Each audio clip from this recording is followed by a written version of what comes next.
Chris, well done showcasing the #2 broadcast school in America there at Northwestern. You're watching the ACC on ESPN. ESPN College Football presented by Cars.com. Part of Tailgate Week, fired up by Kingsford Charcoal. The first college football Saturday of October starts and ends with ranked undefeated teams squaring off.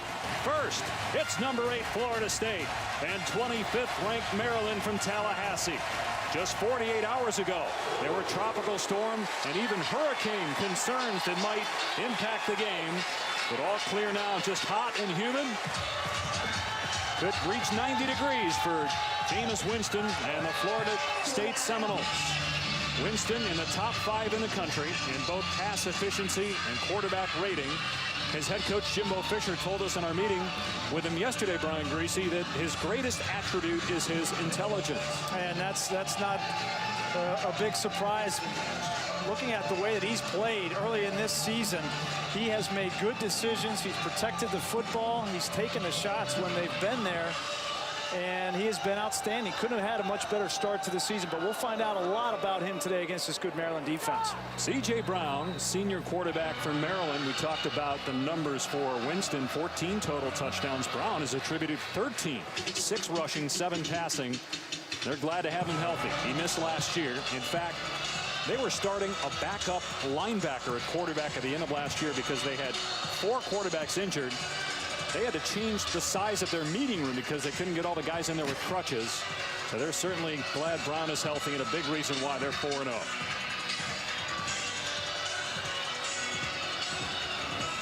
Florida State won the toss and deferred, so Roberto Aguayo will kick it away. And true freshman William Likely is the deep man. You were watching him down on the field, and you were impressed with what you saw. Well, as you said, a true freshman, but he has confidence. He is very quick. He's going to start at corner today. He's going to draw a big assignment in covering some of these Florida State wide receivers, but he has plenty of quickness and plenty of confidence to play that position.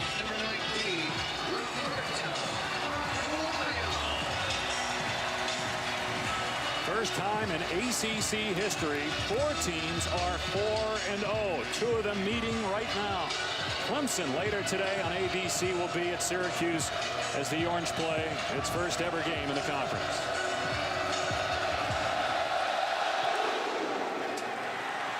And this will not be returnable. It will come out to the 25 for the Terrapins.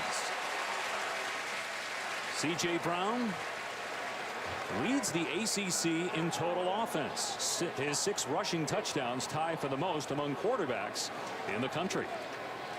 Really, his strength is his feet. People don't realize how good he is in the run game. He makes great reads in the zone read aspect of their offense, and he's got plenty of arm to throw the football to Diggs if the defense comes up and tries to take that away from him. Yeah, Stephon Diggs, a spectacular athlete. And sophomore was a game breaker as they go out of an empty set here on first down. And Brown to the air and finds his back. Ross up the sideline and out of bounds near the 35-yard line, right at the first down marker.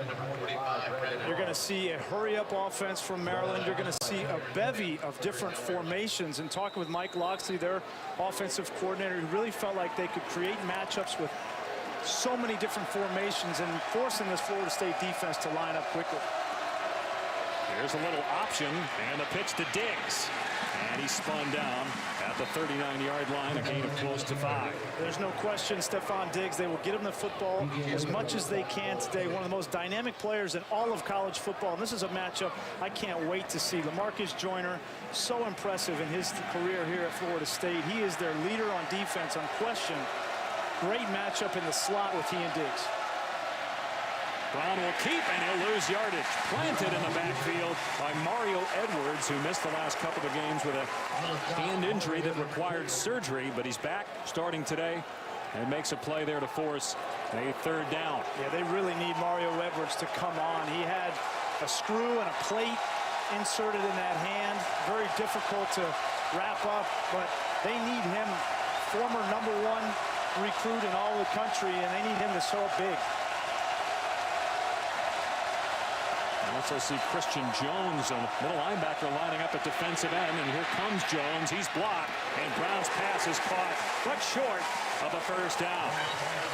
Laverne Jacobs made the catch, and true freshman safety Jalen Ramsey, who started the first 3 games at corner, was the first true freshman since Dion to start at corner. He made the hit. It's 4th down.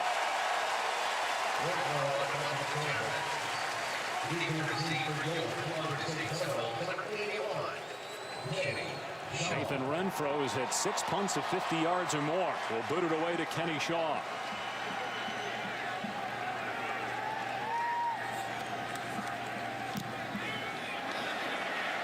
And not a good punt, but it takes a hop that requires Shaw to scoop it up.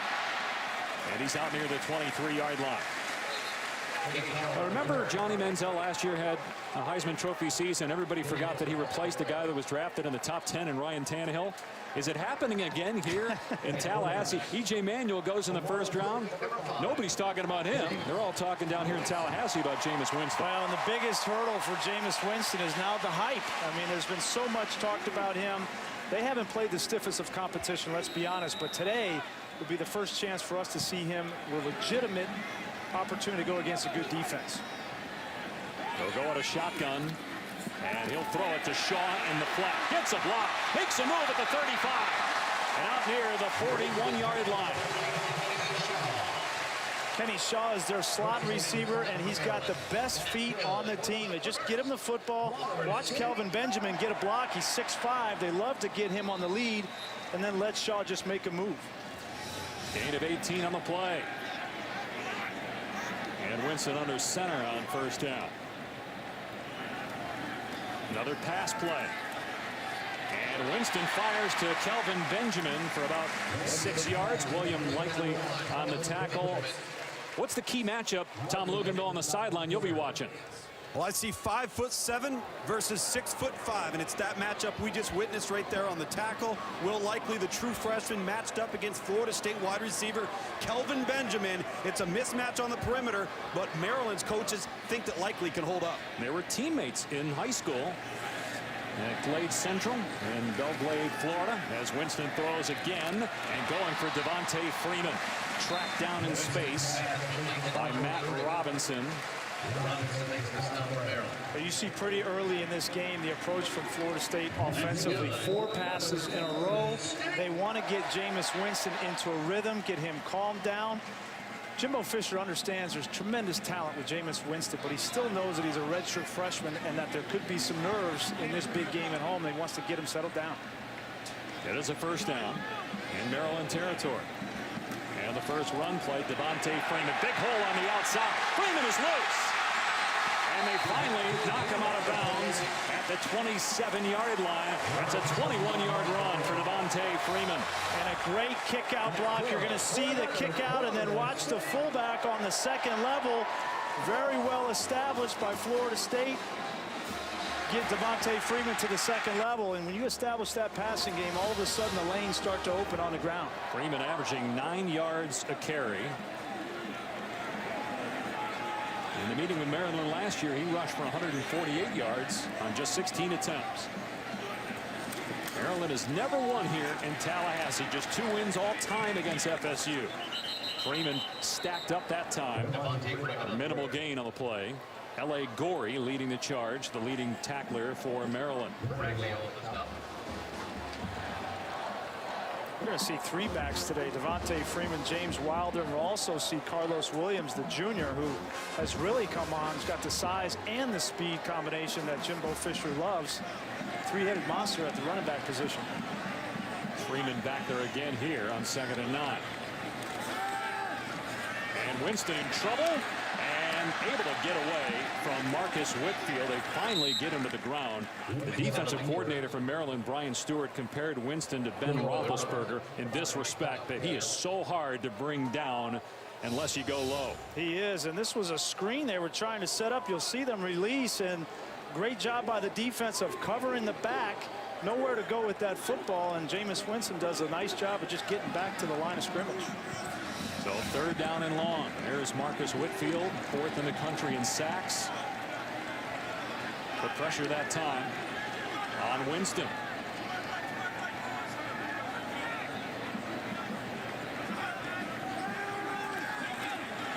Winston with time.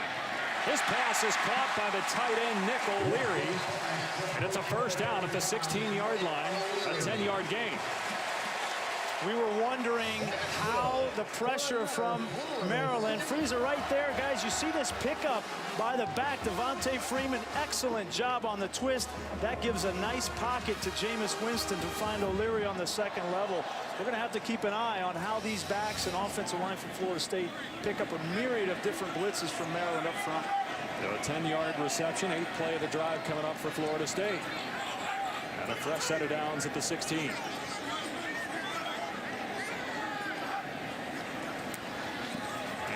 Winston is spun down after a gain of a couple on the play. Cole Ferrand, inside linebacker, makes the stop on Winston, who has a couple of rushing touchdowns this year.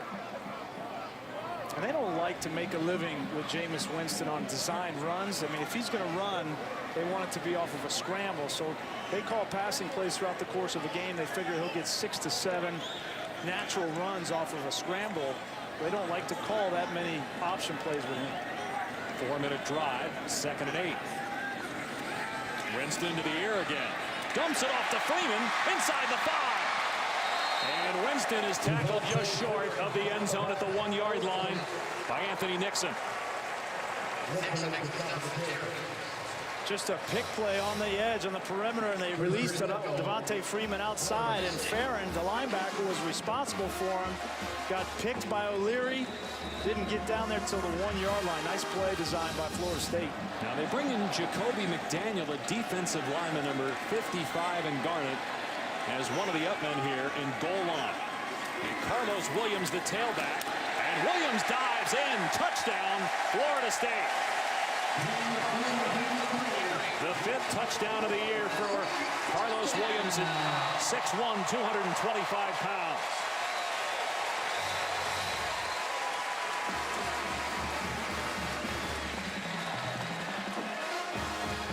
He didn't get in by much. Looked like he just crossed the goal line. Williams at 220 pounds. He's the guy they like to feature down inside the 5-yard line. The previous play is under further review. The ruling on the field is touchdown. And it didn't appear that there was indisputable video evidence that would overturn that touchdown. There's been some controversy with goal line runs in college football this week. If you watch the Texas-Iowa State game on Thursday, of course, there was no change of possession here, and again, hard to see the ball, so likely the ruling on the field will stand. Carlos Williams is a load. Impressive.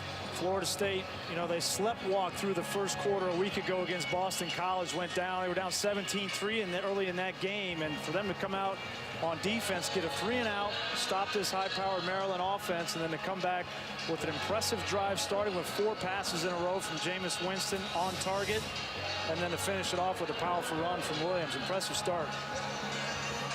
After further review, the ruling on the field stands. Touchdown. And Winston perfect, 5 of 5 for 52 yards passing on that drive.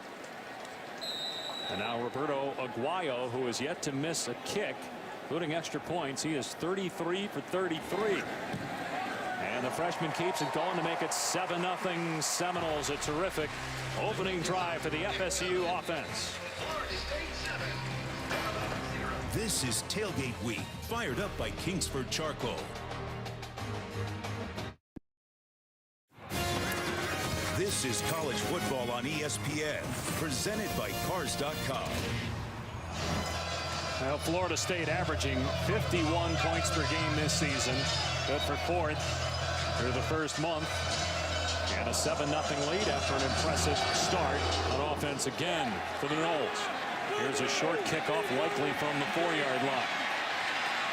And likely gets outside of the 25. They finally get to him near the 34. So a good return for Maryland. Will be an offense when we come back.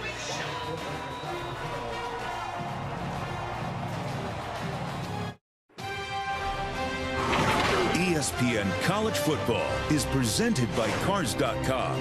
Get the right car without all the drama. Cars.com. All drive, no drama. And in part by the new LG G2. Accomplish more with LG. It's all possible. Dave Pasch, Brian Greasy, Tom Luganville. You know, it's not tailgate day, it's tailgate week, fired up by Kingsford Charcoal. They were tailgating last night at the downtown Get Down, the popular block party that kept our entire crew up all night. Plenty of caffeine, though, here at Doak Campbell Stadium. 7-0 Florida State, and Brown with time and floats it downfield, and Diggs can't hang on. He was being defended by a linebacker, Telvin Smith. Hard to tell if he got a hand in there. Diggs just dropped it. Well, Telvin Smith is 218 pounds, an outstanding linebacker, but take a look at him covering one of the best wide receivers in all of college football. This is the flexibility that they love about Telvin Smith. He leads the team in tackles from his linebacker spot, but he can also drop in coverage. Well, Diggs got to catch that. 18 receptions on the season. Deep drop again for Brown, wide open. In the middle of the field is Nigel King, and it's a first down. King missed the last game against West Virginia 2 weeks ago with a leg injury, suffered 3 weeks ago against Connecticut. He's back and starting today. And they need King. They need King, they need Dion Long, and they need Laverne Jacobs. Those three guys to really take some of the pressure off of Stephon Diggs. And that time Diggs ran downfield. Three guys went with him, left wide open underneath.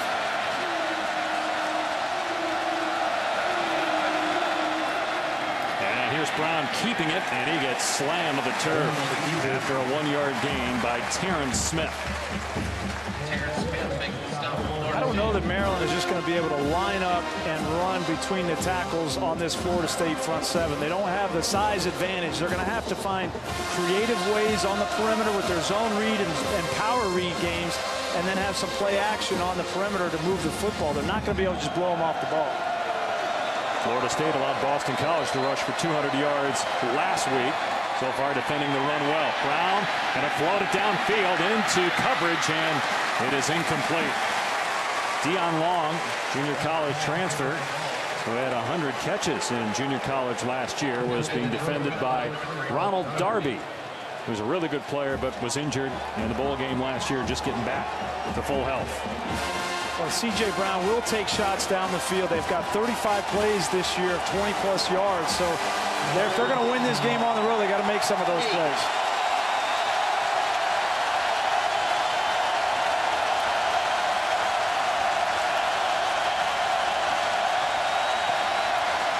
And in trouble is Brown, and there's a penalty flag down. Should be offside. Mario Edwards got back there. Either the left tackle, Mike Medeiros, came up out of his stance too soon, or Edwards was across. Offside on the defense. Number 15, 5-yard penalty, third down. So that makes it third down and 3 after the Edwards penalty. There he is right here. You get a third down and long as a defensive lineman. You can't wait to get back there and rush the passer. You get some noise. You think you get a jump on the snap count. And that time Edwards just a little too soon. Plus, he hadn't played in 2 games. This isn't Bethune-Cookman. This is Maryland, a team that's unbeaten. He's excited. Brings up a much more manageable third down. You got Diggs down here matched up on a true freshman in Ramsey. Giving him a cushion there as well. And the pass deflected, incomplete. Jacoby McDaniel knocked it down. It's 4th and 3.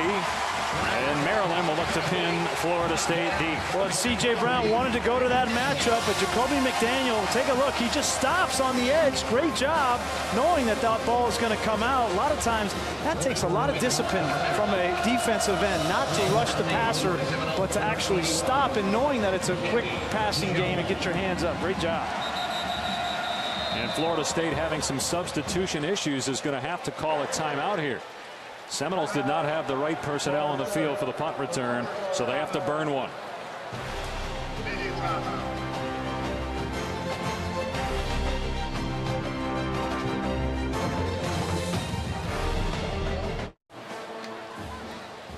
Battle of Undefeateds tonight on ABC. Urban Meyer's Buckeyes, Pat Fitzgerald's Wildcats. 4th-ranked Ohio State, number 16 Northwestern. Saturday Night Football presented by Windows, part of Tailgate Week, fired up by Kingsford Charcoal. You picked Wisconsin to beat Ohio State last week. Are you picking Northwestern to beat the Buckeyes tonight? No, I am not. The way Braxton Miller played last week, he's healthy, right? And when he's healthy, he's one of the best athletes in all of college football. And I just don't think that Northwestern has the speed to keep up with him. Speaking of quarterbacks, we got a great story on Jameis Winston here following this punt as Shaw lets it bounce. And that hit somebody. I think it hit a Maryland player. And it'll be Florida State ball. Let's get to that Winston story now with Tom Luginbill. Yeah, an interesting point to Jameis Winston, literally. When he was a youngster, he was dunking, and he ended up catching the ring finger on his throwing hand between the net where it attaches to the rim and gets it caught and actually pulled the goal down, and it didn't detach. So it separated the knuckle and the point of his hand. And what you'll notice with his throws, there's going to be a wobble to his ball. Doesn't mean he can't throw a spiral consistently, but he has to use his middle finger to help adjust when he grips the football. It's very unique, and you'll see it if you take a look today. That's fascinating. Really, it is. That's difficult when you can't get your ring finger on the ball to have that much control. He's found a way. Here's Devontae Freeman, big hole across the 20. Jameis Winston and I go back to before he was even a junior in high school. When I first picked up on this, he was in the Under Armour All-America game, and we had him. We were interviewing him, and I noticed that on his hand. I thought he had been hurt throughout the week because he was struggling to control the ball. And he said, actually, no, this has been something I've dealt with since I was a youngster. Doesn't really affect me in baseball. Jameis is a terrific baseball player, but controlling the ball, you'll also notice how he cups the ball with his wrist a little bit just to get a little more ball control and velocity on his throws. Well, it makes sense. In baseball, you only have 2 fingers on the ball, but in football, you need that ring finger. Here's Freeman again on 2nd and short, trying to pick a hole. And looks like he's got a first down at the 24. The thing he hasn't lost is the velocity on the ball. Whether it's a tight spiral or whether there's a little wiggle in it, doesn't really matter. If he still has that velocity and that accuracy, that wouldn't be an issue at all. But it's very interesting to see how he's been able to overcome that injury. Well, maybe the best quarterback in the history of the game has a little bit of a wobble to his ball, Peyton Manning. Yeah, it doesn't always look, the prettiest, but it certainly gets there on time. It's in the right spot, and it's accurate. Going first down. Here's Winston. And it takes, again, 3 guys to get him down. He just falls forward for extra yardage. Cole Ferran tracks him down. Now, Winston from Alabama was a Bo Jackson fan growing up, and Luke's talked about his baseball acumen. I mean, there's a play we were watching where he throws a guy out Bo Jackson style from center field at home plate on the fly. He has got a cannon both throwing a baseball and a football, and the finger doesn't seem to bother either. No. Now 2nd and 6 out of an empty set. Winston fires, and it's through the hands of his intended receiver, Kenny Shaw. So it'll be 3rd down. And what we wonder about still with Jameis Winston is not his athletic ability, but it's his understanding of the game, his reads, and his mental makeup. That time he recognizes that there's a free blitzer, understands he's got to get rid of the football, and that ball just a little bit behind his receiver on an inside slant. Big play here from Maryland's defense. They come in the top 6 in points allowed and fewest yards allowed and lead the nation in sacks, but they let Florida State go right down the field on the first drive. They need something good to happen. Winston gets hit as he throws, and it's caught right at the first down marker by their best receiver, Rashad Green. Looks like he's got enough to move the sticks. A.J. Hendy on the stop, and it is an FSU first down. Although they were going to measure, and they say forget it. He definitely got enough. Well, that's well defensed by Maryland downfield, and Hendy, who's going to come in the nickelback situation. They've lost 2 corners in the secondary. They lost Jeremiah Johnson to a toe. He's out 6 to 8 weeks, and Dexter McDougal, who had 3 interceptions. So Hendy is now coming in the nickelback. He's just got to get up tighter on the receiver to prevent a first down. Here's play action. Winston setting up and lets it fly. Diving attempt. Unable to make the catch was Rashad Green. And one of the things that I'm noticing about Jameis Winston, particularly on this drive, is his ability to change ball speeds. That throw he just made to Green coming across to convert on downs, he just enough touch, just enough lead, about an elbow in front of the receiver, but then right there he steps in the pocket under duress, eyes downfield, and throws a laser down the middle. He's got a great feel for touch and when to speed it up. Winston on 2nd down and 10. Hit again, and the pass on the money, incomplete. Green could not get a foot in bounds. That'll be 3rd down and 10. Andre Monroe hit the quarterback. And this ball just fades a little bit outside. Very close. That right foot of Green comes down out of bounds.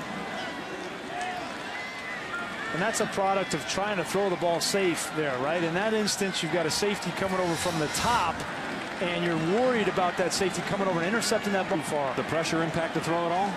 I don't think so. 3rd down and long. And Winston steps up, and Winston gets out of there. But he does not get the 1st down. Winston on the keeper. Yannick Cujo-Virgil made the tackle, so it's 4th down, and Florida State will punt. That's a big stop for Maryland defensively. They're bending but not breaking right now. They gave up the first touchdown drive, but if they can get Florida State into those 3rd and 8+ situations, they can unleash Cujo-Virgil and Whitfield off the edge and get some pressure on Jameis Winston. That's been the plan all week for Brian Stewart, their defensive coordinator. Here's Kaysen Beatty on the punt, 4th down and 5. And likely is the return man signaling for the fair catch. And he's got it around the 10-yard line. 48-yard punt. And no return. Well, you can catch the top-ranked teams in the BCS squaring off today on the ESPN family of networks. Of course, our game here. 3:30 on ABC. Clemson travels to the Cuse. Then tonight on ESPN, LSU, Mississippi State. Both teams need a win. LSU has dominated that series of late. Urban Meyer has not lost as the Ohio State head coach. The Buckeyes have Northwestern on ABC. And Washington, Stanford, the Cardinal looking for revenge. That was the only team, Washington, to beat them a year ago. And Stanford has been so impressive on their offensive and defensive line. Almost looked like an SEC-style offensive and defensive line, and they're just manhandling the Pac-12 so far this year. They shift the running back, Brandon Ross, next to Brown, and he steps up and gets back to the line of scrimmage. Dropped by Jacoby McDaniel. Niall Lawrence Stample also back there for Florida State. C.J. Brown seems to be over his knee injury. Tore the ACL, that's why he missed last year. But he has been a terror rushing the football, and I know they want to get him involved in this game rushing the football. But I think it needs to be on the perimeter. Ross trying to get outside, looks to cut it back and runs right in. The 300-pounder Lawrence Stample taking over for Tank Carradine, one of several players on this Florida State defense. From a year ago, they're now in the National Football League. Well, this defensive line was maligned from a week ago. They gave up 200 yards rushing to BC. Look at the pursuit. 7 guys over there outside the numbers. You know that all week they have been preached to by Jeremy Pruitt, their defensive coordinator, to get to the football and gang tackle. Maryland averaging less than 3 yards per play. Needs 11 here on 3rd down and long. 3-man rush. And Brown throws it behind the receiver, Dion Long. Those are 2 balls that tough catches, Long and Diggs on the previous drive, but neither receiver able to come up with it, and Maryland has to punt. That would have been a very difficult play. Florida State rushes 3 and drops 8, and Telvin Smith's right in the throwing lane, so he threw that ball where he had to. It would have been a difficult catch. But nonetheless, they come up with a punt situation. Renfro will kick from about 4 yards deep in the end zone. Kenny Shaw stands in the Seminole logo around midfield. Good punt. And Shaw has it, signaling for the fair catch at the 47-yard line. 43-yard punt. Let's go down to Tom for more on Jameis Winston. It's becoming very, very clear why Jimbo Fisher is giving an awful lot for Jameis Winston to digest within this offense, particularly pre-snap, because watching him after that series, he's extremely demanding of the players around him. He wants perfection. He knows he's not going to get it, but he wants execution first and foremost. And it's very clear that he is the guy, to use Jimbo's words from our meeting yesterday, and everybody in that huddle knows it. I've rarely seen that, fellas, from a redshirt freshman leader at quarterback. Well, you got to be really good, first and foremost, if you're going to be a leader as a redshirt freshman. And certainly Winston is very good. Oh, they fumble it here, but Winston scoops it up and still gets rid of it. Incomplete over the head of Rashad Green. Let's go to the studio and say hello to Reese Davis.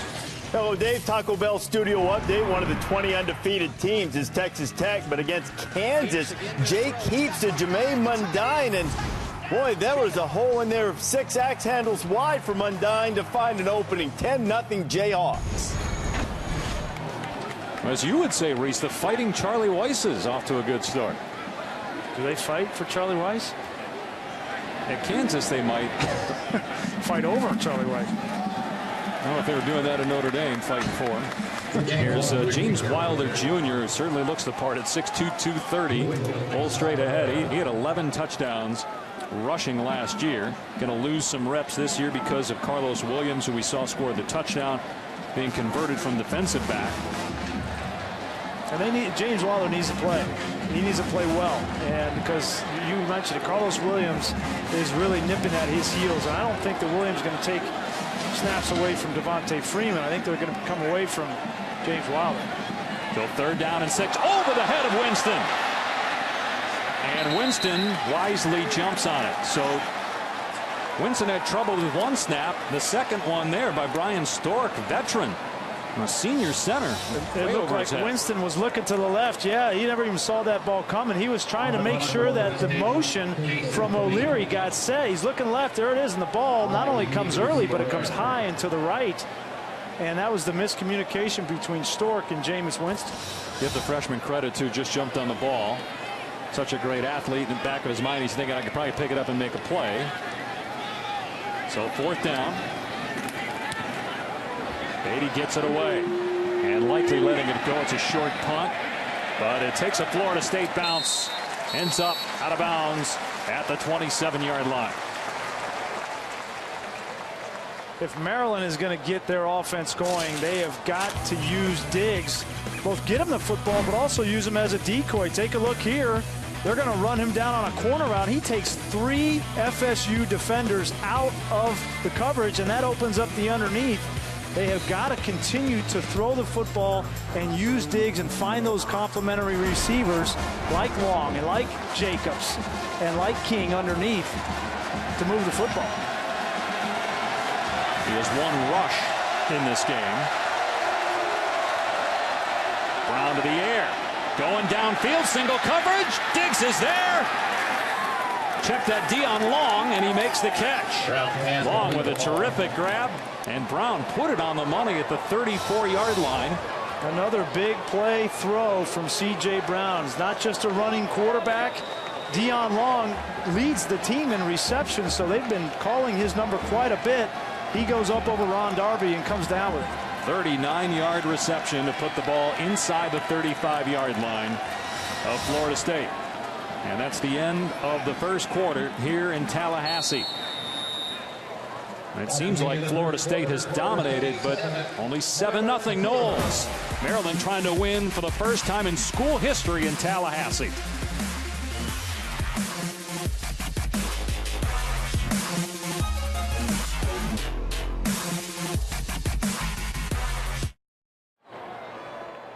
Visit WatchESPN.com or download the Watch ESPN app to watch ESPN live anytime, anywhere. Brought to you by Vizio.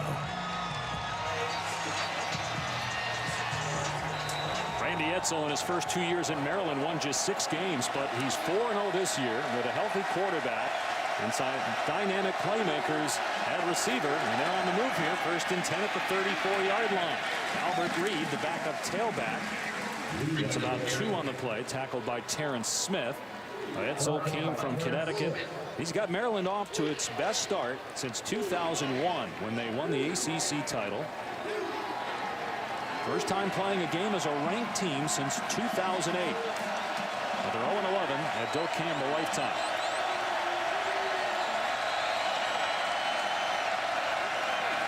And here's a little trickery. Diggs looking for the throwback, firing it deep into the end zone, and it is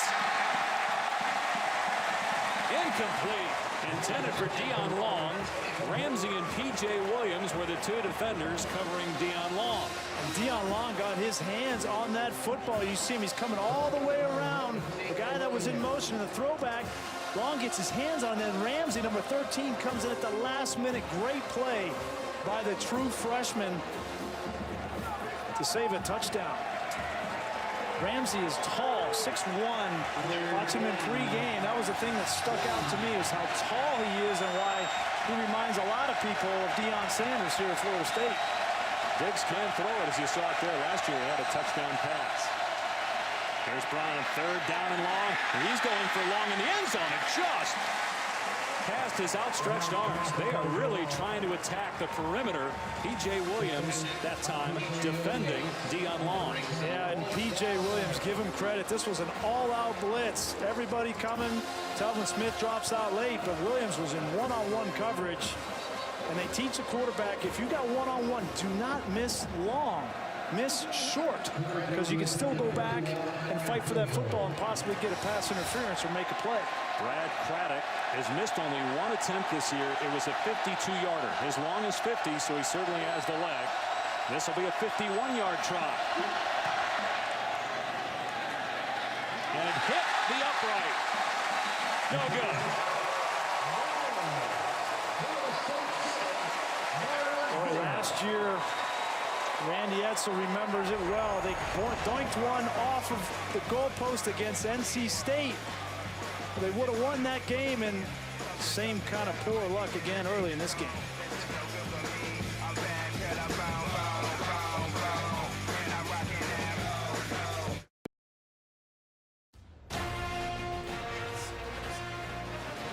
Brian Stork, starting center for Florida State, shaken up. We saw a bad snap on the last possession as Winston rolls out and is tracked down by Matt Robinson for a gain of 1. So Austin Barron, a junior, is now replacing the starting center. We'll see how that impacts the quarterback, Jameis Winston. Yeah, well, I don't anticipate seeing him under center. Thankfully for Florida State, they don't do a lot of that, mostly in the shotgun, but with Stork out, you don't want to risk a center quarterback exchange issue. They will go shotgun here on 2nd down and 9. Here's Devontae Freeman, who stumbles, was helped by Keith Bowers. He lost a yard on the play. Makes it 3rd down and 10. So Austin Barron, the backup center, lost his helmet on the play, so now he has to come out. And so Sterling Lovelady, the backup left guard, great name by the way, now has to come in for Barron, and we'll see what happens here. Who knows if he snapped any balls yet this year. That was Carlos Williams on the last carry. So we'll see how things go here for the center snap. Out of shotgun to Winston. Winston with time, now sacked. Good coverage downfield. And Winston taken down at the 24-yard line. And it was Lovelady that got beat. So the center has to come in, the 3rd string center right in the middle. He's going to get beat. And that's a tough duty to ask. He's blocking Andre Monroe, and you hold the ball a little bit. If you're Jameis Winston, you got to know, look, my 3rd string center is in there now. I might want to get rid of that ball a little bit quicker. 3.5 sacks now on the season for Andre Monroe, 18th for Maryland as a team. A chance at good field position here. Coming after the punt. Just got it away. And likely with the fair catch at the 36-yard line. 7-0 Florida State, only a 39-yard punt.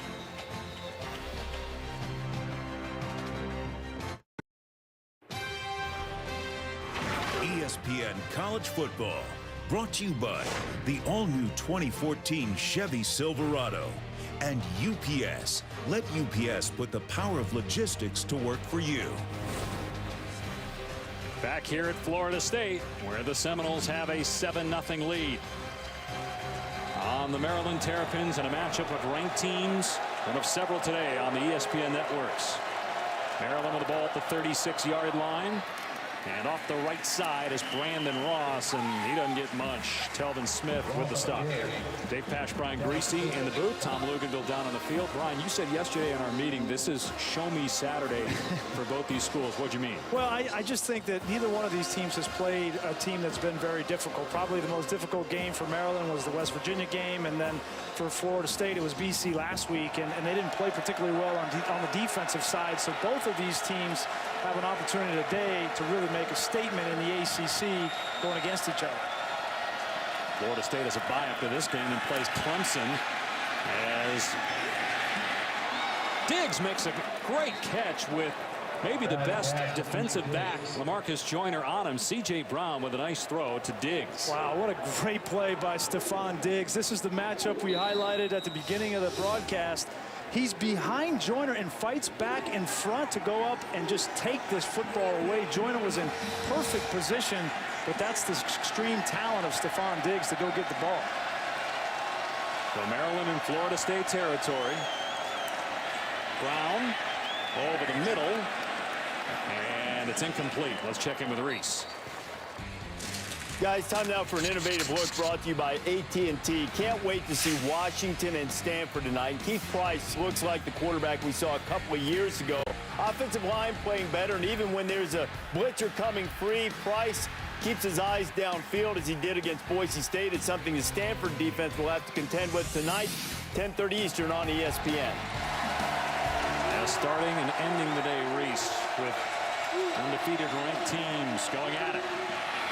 And Ross in trouble. Gang tackled at the point of attack. Looked like he lost a yard of the play. Jacoby McDaniel back there again, along with Christian Jones. This is the first time we've seen a hole. Freeze it right there, guys. This is where the hole is, and he's trying to get outside here. That's just a misread by Ross. You got to get up in there, get 4 or 5 yards, and get down. When you come up with negative yardage on first down or second down and bring up a long third down, it hurts your team. Maryland actually with more yards than Florida State, but just unable to convert on third down. 0 for 4. Brown on 3rd and 11. Trying to hit Diggs, and Diggs was saying, hey, I went deep. It's on you, quarterback.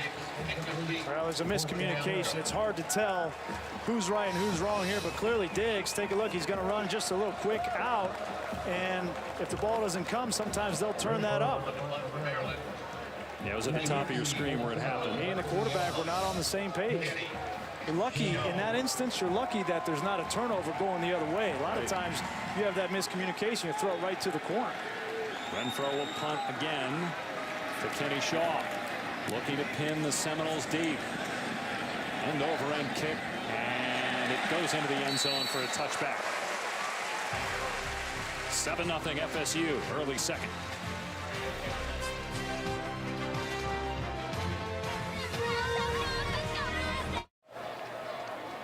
With only 7 races left, NASCAR's best continue the drive for the championship. There's no room for error as points leader Matt Kenseth looks to hold off Jimmy Johnson and Kyle Busch for the top spot.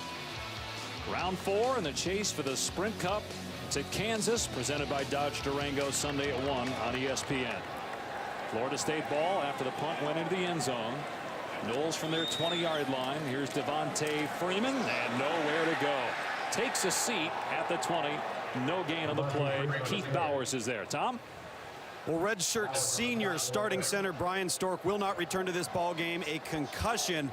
Today was his 32nd start. Now this is going to create some mixing and matching within the offensive line. Let's see how Maryland adjusts. Yeah, so you get Barron in there at center. Junior from Fort Lauderdale. A snap it to Winston on 2nd down and long. And Winston finds an open man. It's Green. First down to the 36-yard line, a 15-yard gain before Anthony Nixon brings him down. Rashad Green, you could argue, is the best all-around receiver for Florida State.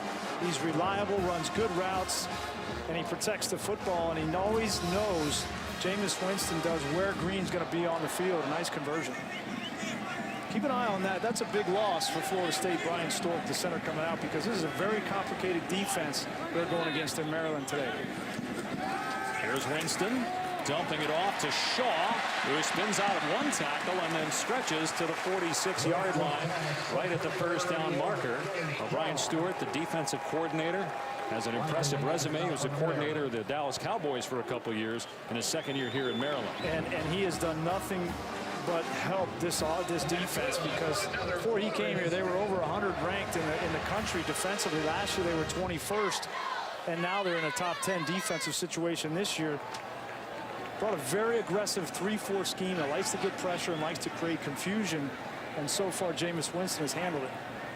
Certainly on the first drive, although the offense hasn't done much the last three. Winston with a ton of time over the head of the intended receiver, Nick O'Leary, incomplete.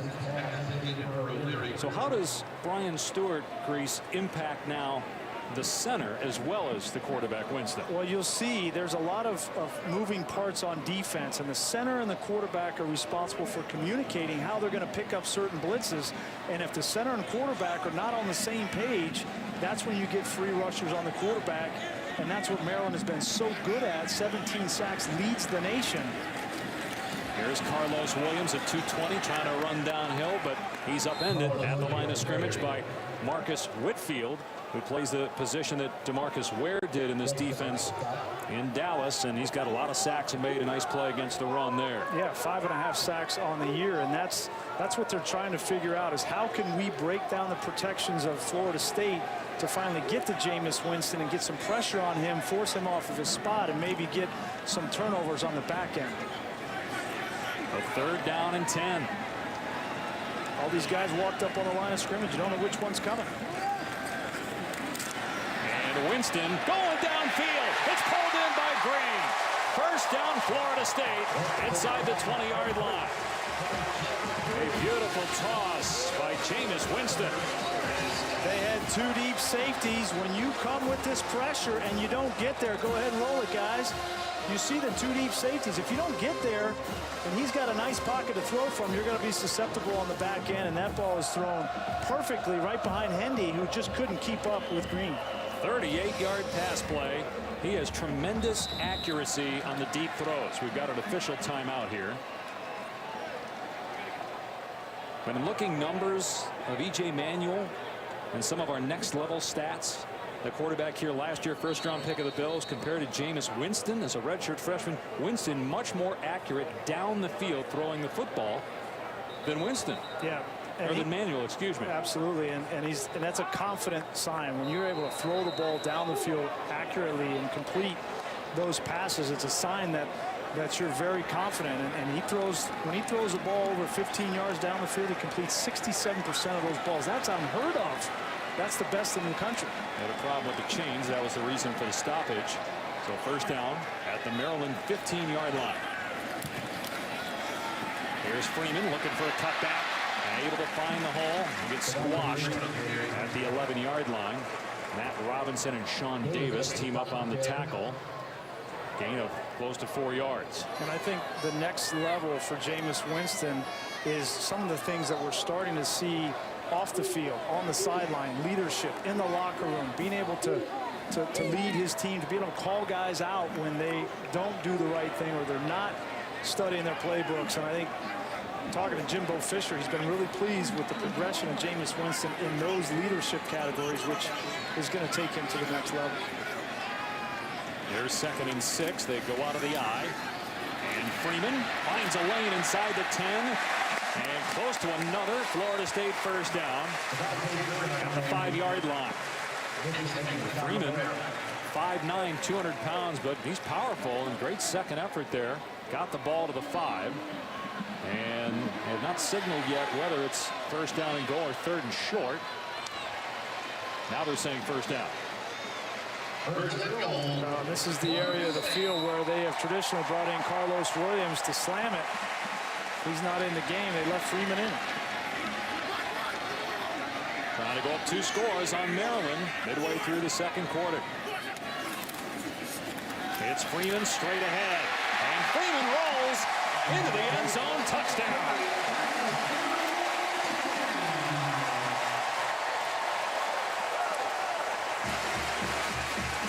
Nine-play, 80-yard drive, highlighted by a beautiful pass that went nearly 40 yards from Jameis Winston to Rashad Green, and then Freeman with the rushing touchdown.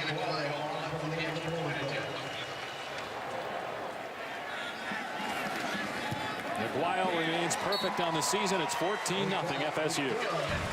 Jameis Winston made the play of the drive on 3rd down, and then you give it to Freeman. Up 14 for Florida State.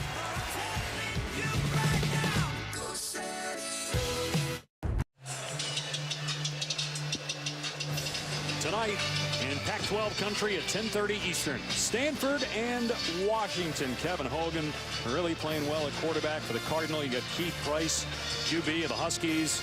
Tailgate week fired up by Kingsford Charcoal continues.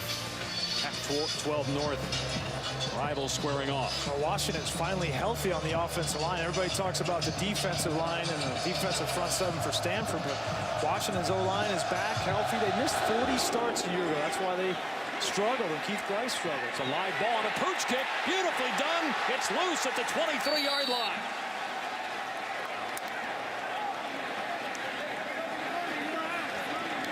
What a terrific kickoff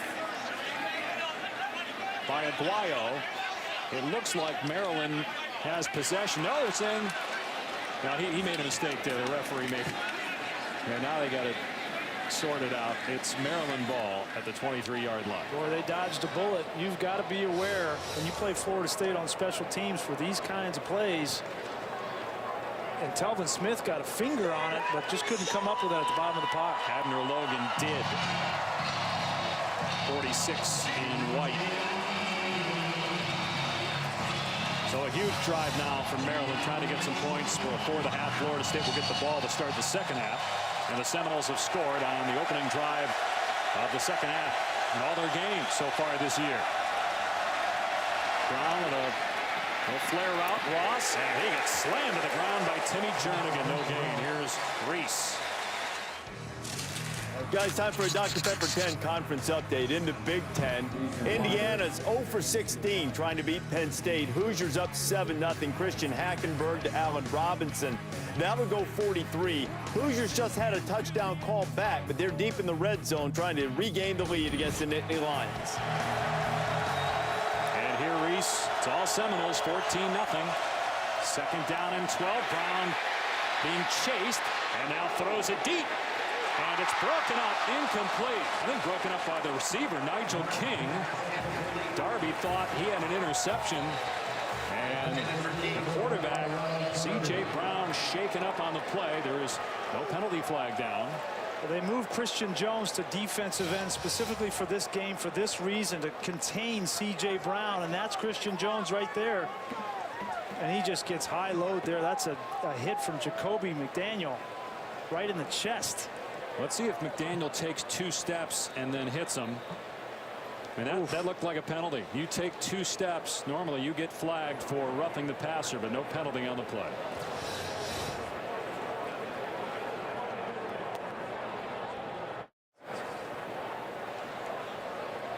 Randy Edsall upset that a penalty flag wasn't thrown on McDaniel. He's saying it was crown of his helmet. Yeah. Looked late either way as C.J. Brown is still on the ground. Brown 2 years ago was knocked out of the Florida State game due to injury, then missed the entire 2012 season with a torn ACL. Last year they were down to a backup middle linebacker that was the quarterback because they lost 4 guys to injury. Caleb Rowe in this situation is the next man up, a sophomore. And Randy Edsall might have a point here. Take a look as he come at him with the crown of his helmet. It certainly does, and he's got a point there. That's a shot at a defenseless player, which is the quarterback, at the crown of the helmet. And I think Randy Edsall has a point. And you can understand Randy Edsall's emotion here after what he witnessed and went through, as you mentioned, a year ago. And you hope that for C.J. Brown, it just kind of took the wind out of him, and it's not anything more serious. But we're going to get a chance to take a look at Caleb Rowe. Now, we talked about the injuries. He was one of the 4 that got hurt last year. Started 1 game, then had a knee injury. You see his career numbers. He's thrown 7 passes so far this year with an interception. But they've been looking at C.J. Brown now for a good 3 minutes.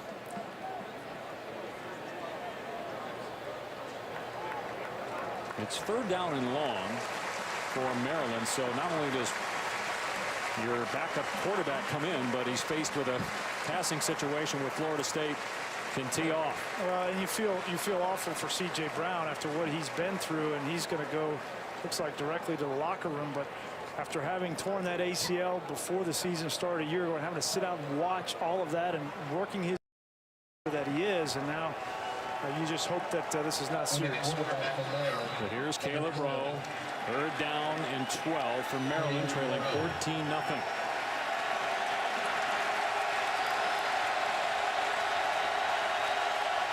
The Noles rush 3. Rowe's pass is caught right at the 40-yard line by Dion Long for a first down. How about that throw off the bench? Oh, jeez. That's like a reliever coming in.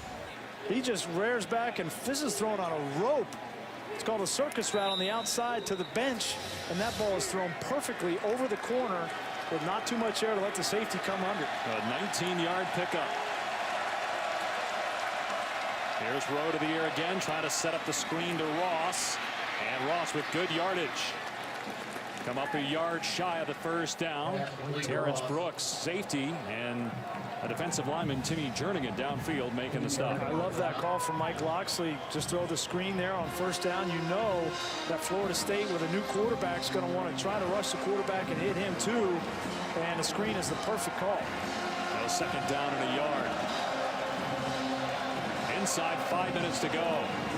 Out on the flat to Diggs. He's got the first down and more. Penalty flag down, and so is Diggs at the 39. Likely coming back here. A gain of about 10 yards on the play, but a Maryland penalty. Well, I think they're going to try to get Nigel King for holding on that ball right in front of Diggs, but Holding on the offense. Number 3. 5-yard, 10-yard penalty. Second down. I don't know. Nigel King was engaged, and then it looked like Joyner tried to get away from him. There he is right here. He has a little tug, but boy, that happens a could have lot. gone either way, yeah. So second down and 11 at the Maryland 39-yard line. Little option, and Rowe will keep and upend it at the 43-yard line. Terrence Smith made the hit, so it brings up another third down and long here for Caleb Rowe, replacing the injured C.J. Brown at QB.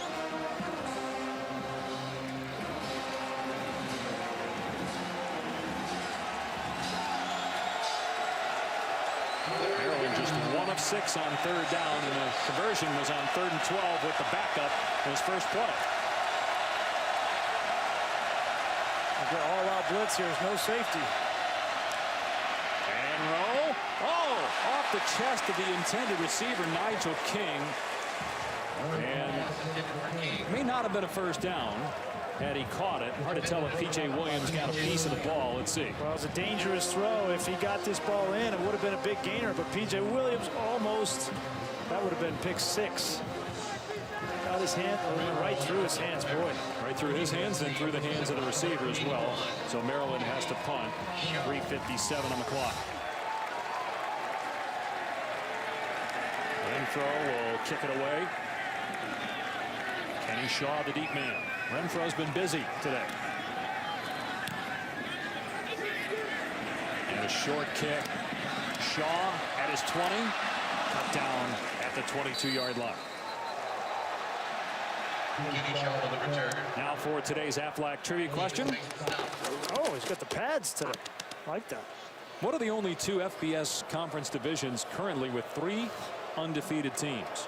We've already mentioned one in this game. Oh, yeah. Really a brain teaser. The second one you might have to think about a little bit. Well, there's some good football going out on the West Coast. That's got to be one of them. In the Great Northwest. A lot of games on our ESPN networks today involving those teams. Here's a run play on first down and 10, and it's James Wilder. Penalty marker is down at the line of scrimmage. Holding on the offense. Number 35. 10-yard penalty. First down. On the tight end, Nick O'Leary. I think if you're Maryland defensively, you got to feel pretty good about yourself. You've given up 2 long touchdown drives. I understand that, but they've got no help from their offense, and this is a dynamic scoring offense for Florida State, coming in averaging close to 50 points a game. So it's, I think they've done a nice job so far. They just need a little bit of help from their offense. Now the penalty might help there. First down and 20. Winston with the pitch. And Wilder up near the 20-yard line. Got about 8 yards of it back. Knocked out a play by L.A. Gorey. So second down coming up. The one thing Maryland hasn't been able to do is force that turnover that they've been feeding off of so well so far. 13 turnovers for them in this season. And Jameis Winston and this group of skill players has protected the football in the first half. Maryland had 6 takeaways in its last game 2 weeks ago. A rout of West Virginia, 37-0. So far, it's Maryland's been shut out by Florida State. Winston moving to his right, unloads complete. O'Leary wide open up the sideline. Banged out a play at the 46, a 25-yard gain. Just a bust on the back end by, you're going to see they're going to rotate, and there's going to be a bust on the edge. And Leary, somebody's got to run with him. You can't just let him run free there. And Maryland got confused a little bit in the back end.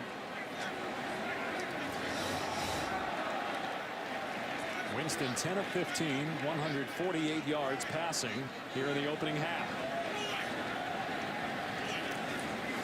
Play action. And Winston got hit. Ball is out. It's a pass play incomplete. Abram trying to block Matt Robinson.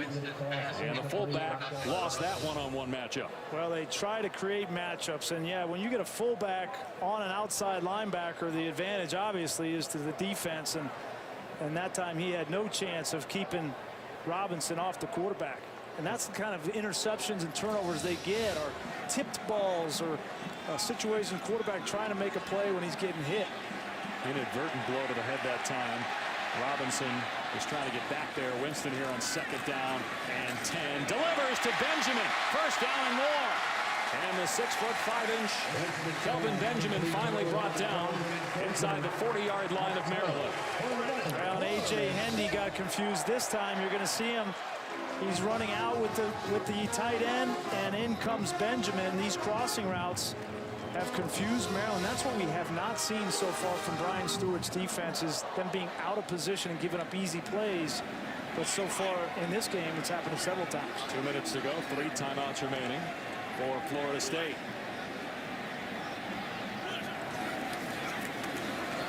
And here's Wilder, gets out of a tackle, stiff arms another defender, and then finally nailed on the sideline. Let's check in with Reese. Dave, coming up on the Lexus halftime report, the Cardinals are coasting. Teddy Ballgame and Louisville no trouble with Temple. Charlie Weiss in Kansas giving unbeaten Texas Tech all they want, and Mark and Lou will look ahead to some of the headline games coming up later on tonight, including Ohio State and Northwestern and Washington and Stanford. Great day of football. Great way to start October. We'll see you in just a little bit. All right, Reese, 1:48 left here. 2 timeouts remaining for Florida State. Had to burn one earlier. Second down and 10 at the 36-yard line of Maryland. And Winston finds an open Freeman. Wide receivers and running backs running free at the second and third levels of the Maryland defense. A big gain inside the 20-yard line. Well, Maryland wants to get pressure on Jameis Winston. They're bringing defenders, but they're not covering on the back end. That's the 3rd time in this drive alone where there's been guys wide open because Maryland is not matching up with receivers behind the blitz. Are you impressed with Winston in terms of how much he does pre-snap but then still makes the correct read and the good throw? Well, right now this is pretty easy for Jameis Winston. These guys are wide open, and the blitz is not getting there, so there's not a lot of pressure on him. So he's really comfortable. He's seeing the field really well, and guys are wide open. So first down at the 18-yard line. They'll keep it on the ground here, but no running room for Freeman. Tackled by Whitfield. Freeman on the carry. As we approach a minute to go, and Florida State with 2 timeouts remaining. What I have been impressed with is Florida State's ability to pick up some of these pressures and still get guys out in the route for him to choose from. And Maryland getting its subs on the field here. Well, Florida State substituted, so Maryland has the right to substitute as well. Plenty of time on the play clock here. Winston to the air on second down. To the sideline. It's caught inside the 15-yard line. Inside the 10 is Shaw and knocked out of bounds. Another first down. It'll be first and goal at the 6. I was down on the field before the game and looking at Kenny Shaw. He's only 170 pounds, but boy, has he got some quicks. He is difficult to tackle in space. Probably the best feet of all the receivers for Florida State, and that time a great move. 33 seconds remaining in the half. Florida State with 2 timeouts left. First and goal at the 5 for the Noles, trying to go up 21-0. They will get the ball to start the second half. Sort of a 2 tight end formation. It's play action for Winston, and Benjamin up high, pulls it in. Touchdown, FSU.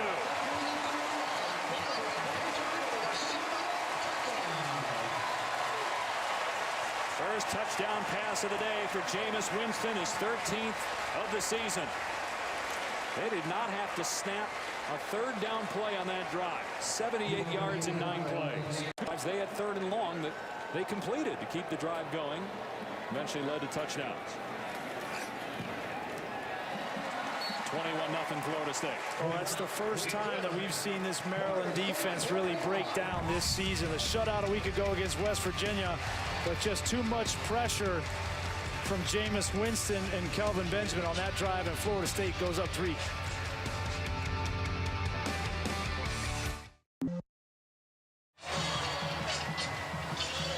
Dave Pasch, Brian Griese, Tom Luginbill in Tallahassee, where Florida State ranked 8th in the country, handling number 25 Maryland so far, 21-0. The Terps have been in Seminole territory a couple times. They had a long field goal try that went off the right upright.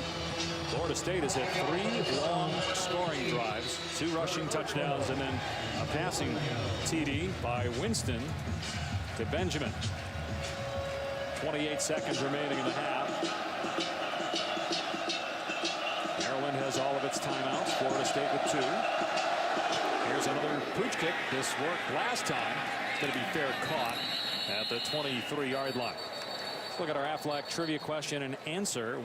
What are the only 2 FBS conference divisions currently with 3 undefeated teams? Well, these 2 teams are undefeated in the ACC Atlantic, and then the Pac-12 North, right? Oregon and we got Clemson. That's the 3rd. Stanford, Washington. Yeah, Clemson. Yep. Stanford, Washington play at ESPN tonight. Yeah, one of those 2 won't be undefeated.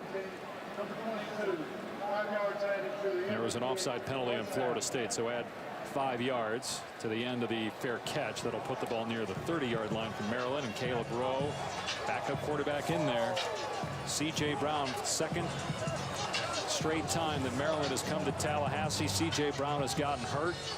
Brown missed all of last year. Rowe was another quarterback that was injured. Yeah, and they're just going to take a knee here and get to the locker room.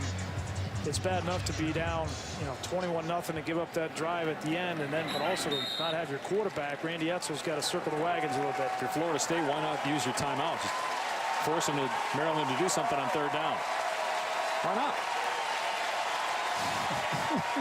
make the backup quarterback throw the ball on 3rd and 10. Still the end of the first half. Make a punt is what they would do. Florida State with 245 yards of total offense. Here's Tom. Coach, you stalled there with 2 3-and-outs about early in the 2nd quarter, and then really started to explode when you went up tempo. Is that something we'll see in the second half? We did, and we lost our center. That's what happened. He got on the bad snaps. We had the 2 bad snaps. We had to get the other center and get him calmed down in the game. But we get tempo and we get in the rhythm. We can go. We just got to keep making plays and got a lot of ball left. How would you assess Jamison's ability to handle the fronts and the pressures that are coming? He's doing a real nice job. He had a couple times he could have checked it down, but he's, for the most part, he's taking care of the football, making good decisions. Our defense is playing their tails off. Thanks, Coach. Thank you. A defense that last week against Boston College gave up 48 points and trailed 17-3, but Florida State with a bounce back defensively and a 21-0 lead.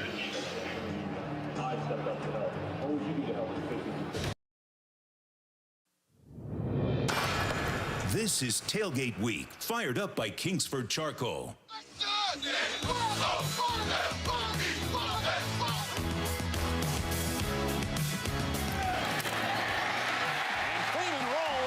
Into the end zone, touchdown.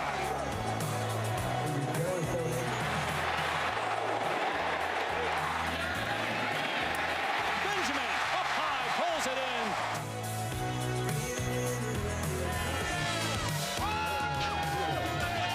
Welcome back to ESPN College Football, presented by Cars.com.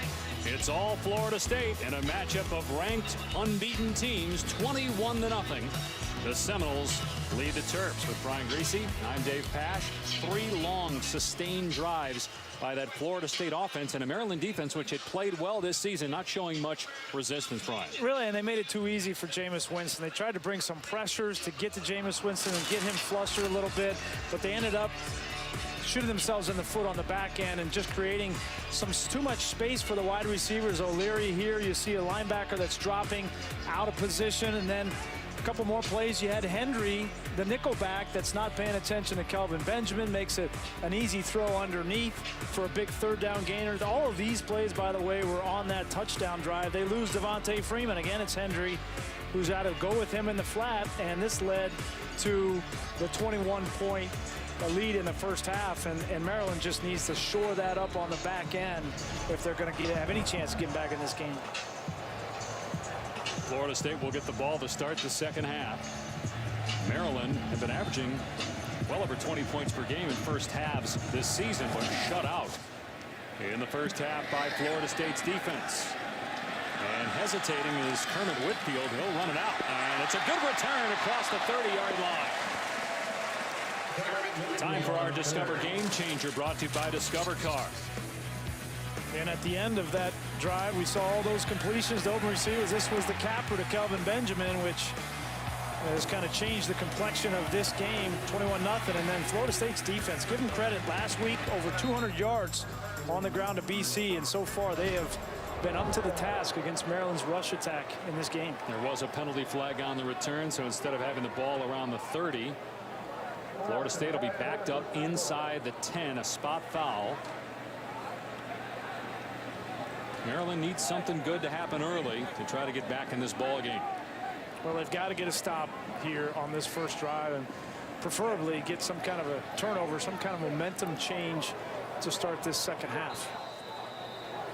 Problem is they've had to bring pressures and bring blitzes to try to get to Jameis Winston, and they haven't been able to hold up on the back end. We'll see if they continue to do that or whether they just decide to try to play coverage on the back end.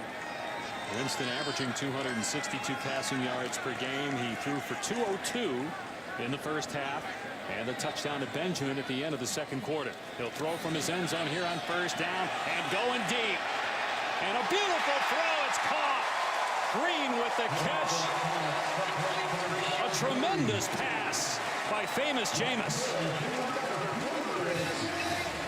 Established the attitude of Florida State. Jimbo Fisher at halftime says, you know what, I'm just going to take a shot at the bomb. They come out in man-to-man coverage, and Rashad Green goes right by Isaac Goins. And as you said, this ball is thrown perfectly on the outside shoulders, 4 yards from the sideline. Couldn't draw it up any better. Talked about his down-the-field accuracy in the first half, and he finds another man inside the 30-yard line, down to the 25. Christian Green with the catch, just his 6th reception on the year. The vertical passing game for Florida State is continuing to mature, and that's all about confidence. And right now, Jimbo Fisher probably not thinking as much about just winning this game, but actually creating and making a statement with this offense. Winston again to the air, and this time can't find an open receiver. Trying to hit Christian Green. Take a look at our first half stats, brought to you by Timberland. Mentioned the lack of rushing by Maryland. They also lost starting quarterback C.J. Brown to injury. Florida State dominated time of possession and total offense. I think for Florida State fans, the thing they like the best, they knew this offense was explosive first month of the season, but I think they are really encouraged by the play of their defense in the first half against a very good Maryland offense. They've got a bye next week, then they'll be at Clemson on October 19th. And in trouble in the backfield is Freeman. A huge loss of about 6 yards. It was Monroe who had a sack on Winston in the first half with a tackle for a loss on that play, bringing up 3rd down and long, and what really is a must-stop situation here for Maryland's defense.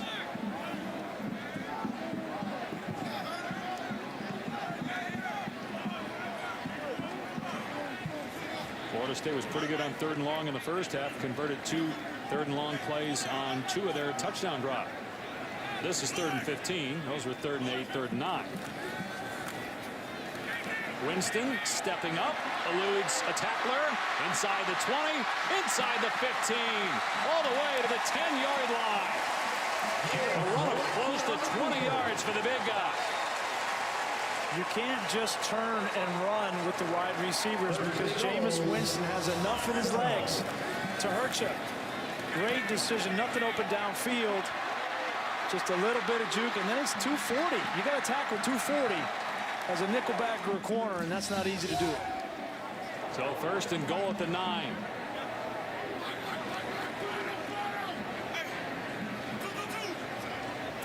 This drive started around the Florida State 5 and 2 plays there at the Maryland 25. Freeman wrapped up at the line of scrimmage and dragged to the ground. Quentin Jefferson there for Maryland.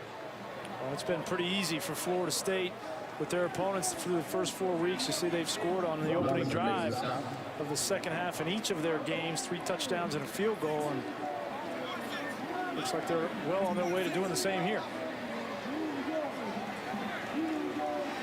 1-yard pickup on first down, second and goal. Winston off play action to the end zone. Touchdown. It's Nick O'Leary with the touchdown catch. 27-zip.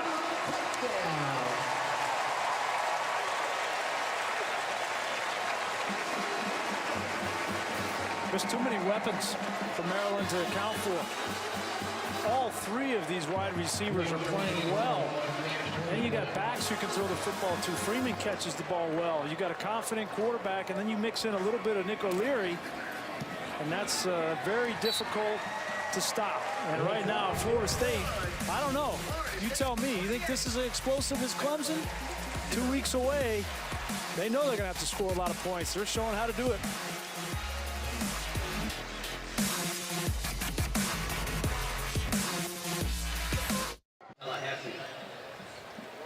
Welcome back to Tallahassee. Florida State up 28-0 over Maryland. Quick update on the injury to quarterback C.J. Brown for Maryland. He will be out for the remainder of this game. He's been taken for x-rays. Right now, the Maryland athletic training staff not saying what those x-rays are for. But, wow, we've heard this tune before with the Maryland Terrapins a year ago, Dave. And especially with C.J. Brown, who was hurt in the Florida State game 2 years ago, and then last year didn't play at all because of an ACL injury. You know, Maryland fans certainly don't want to see this happen again, where they lose quarterbacks and then they just don't even have a chance in games. And a deep kickoff here. And we'll come out to the 25 as we check in with Reese Davis.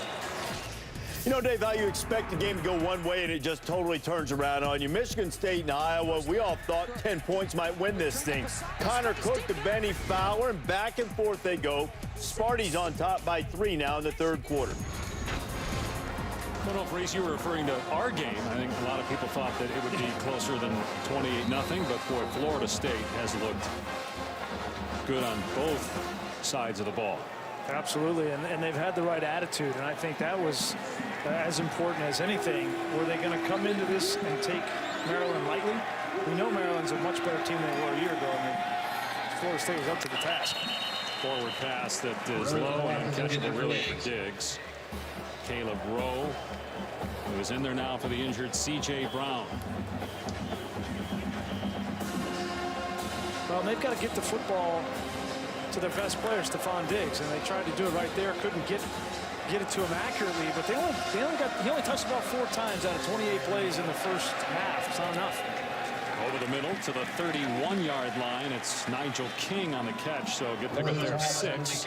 Terrence Brooks with the tackle, so a manageable third down situation here, about 4 to go. Maryland was just 1 of 7 on third down in the first half.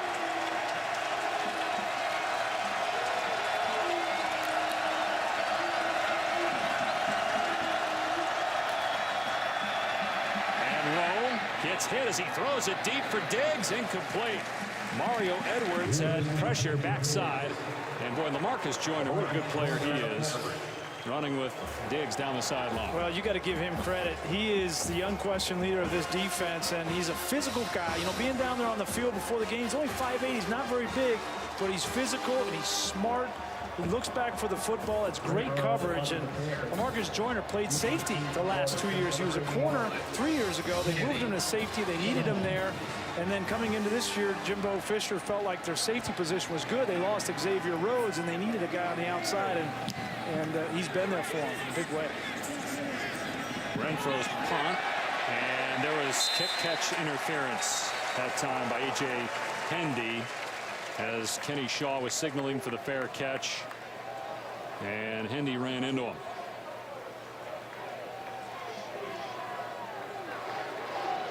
Kick catch interference on the kicking team. Number 19, 15 yards from the end of the kick. First down. So Florida State, which is dominating already, will have the ball on its 45-yard line when we come back.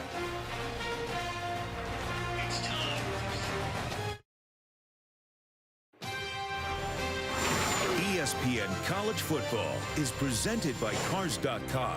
Get the right car without all the drama. Cars.com. All drive, no drama. And in part by Tostitos. Where there's Tostitos, there's a party. Tailgate week fired up by Kingsford Charcoal. That ice sculpture never had a chance, by the way, in this 90-degree heat. But that lasted a good 30 seconds. All that work for nothing. Doing better than this Maryland defense. And Florida State back to work on its 45-yard line. Winston looking downfield. And another perfect throw. It's caught and then ruled incomplete. Green couldn't hang on. But what a pass. My goodness, by Jameis Winston. Wow, play action. He rolls out a little bit. And that ball's right in the breadbasket for Green, and when he comes down, just can't control it to the ground. But what an aggressive call, right? You're up 28-0 at midfield, and Jimbo Fisher, I really do think he's trying to make a statement that, you know, Clemson's not the only explosive offense in the ACC. I think Jameis Winston's making quite a statement also. My goodness, what a pass. 2nd down and 10. Winston to the air again with all day to throw, and this one is caught inside the 40 at the 38-yard line by Christian Green. That was a laser by Winston. Wow. Great catch. Maybe some sore ribs tomorrow morning. Ball is a little high, but you know, when you have a quarterback that trusts and has confidence in his receivers, it breeds confidence in the other players, and all these wide receivers are fighting for the football. They're going to go up and make plays because they want him to feel comfortable throwing him the ball. 9 completion of 15 yards or more for Winston. Here's a run play. Wilder inside the 30-yard line and down to the 25. Tom? We've seen Jameis Winston do so much at the line of scrimmage, diagnosing all of the different things that are maybe coming his way, whether it's pressure, whether it's setting the protection with the offensive center. But then you've got to produce post-snap. You've got to be able to adjust to the movement. That last throw to Christian Green, that's a throw that has to be completed 18 to 22 yards, and he nailed it under some duress. He's got his team down to the 25. Luke's Winston to the corner and overthrown. Trying to hit Kenny Shaw.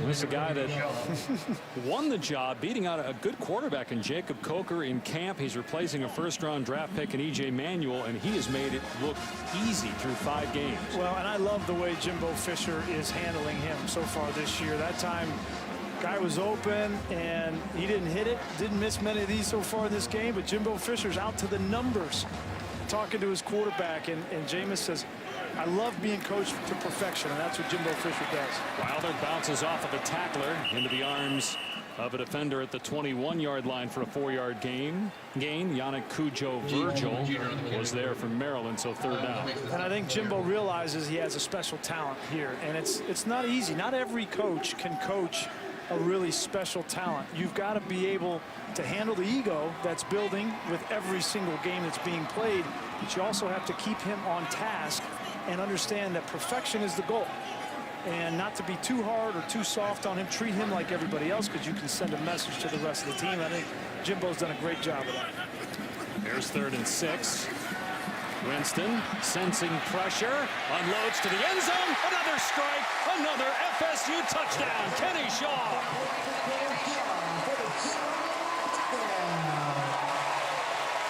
Maryland Maryland allowed only one passing touchdown through the first 4 games of the season. They've given up 3 in just over a half. Composure, extending plays, allowing your guys to make plays on the back end. That's what we've seen from Florida State so far this first half. Ruling on the field is a touchdown. Now they'll look at this again to make sure that he got a foot down. But again, just the awareness there, got out of bounds and rolling left. A great throw, and he clearly got 2 feet in. And he maintained possession as well when he went out of play. So the ruling should be confirmed.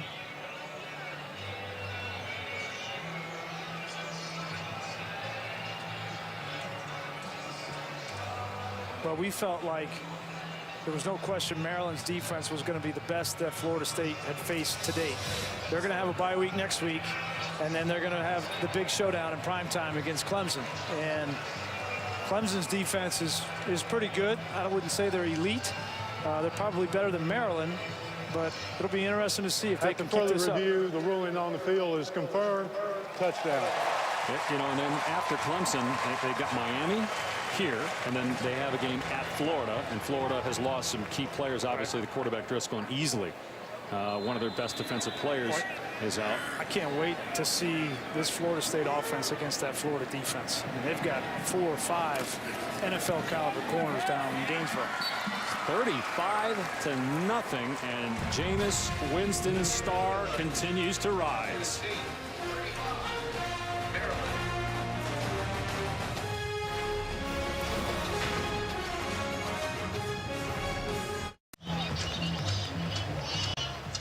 Urban Meyer's Buckeyes look to stretch the nation's longest winning streak to 18 tonight at Northwestern. Saturday Night Football presented by Windows.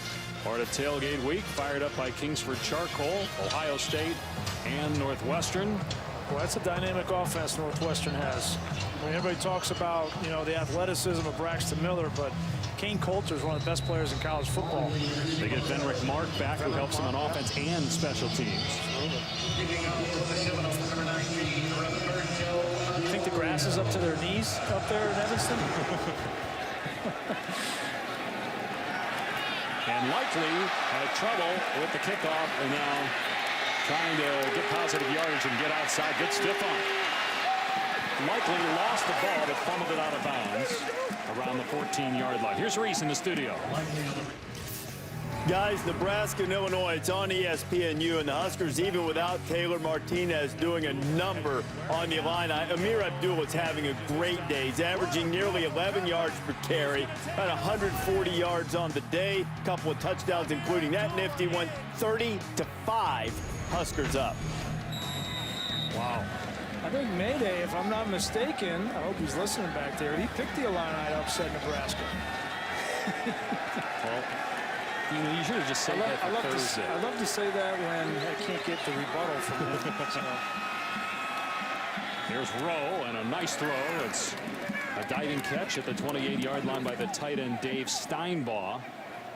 A gain of about 12. As you look at some of the Florida State front 7 on defense and where they were recruited, Tom Luganbill's ESPN 150. You got some studs. A lot of dudes. Yep. We were watching practice the other day, marveling at some of these guys as that pass is thrown into coverage and nearly intercepted by Terrence Brooks.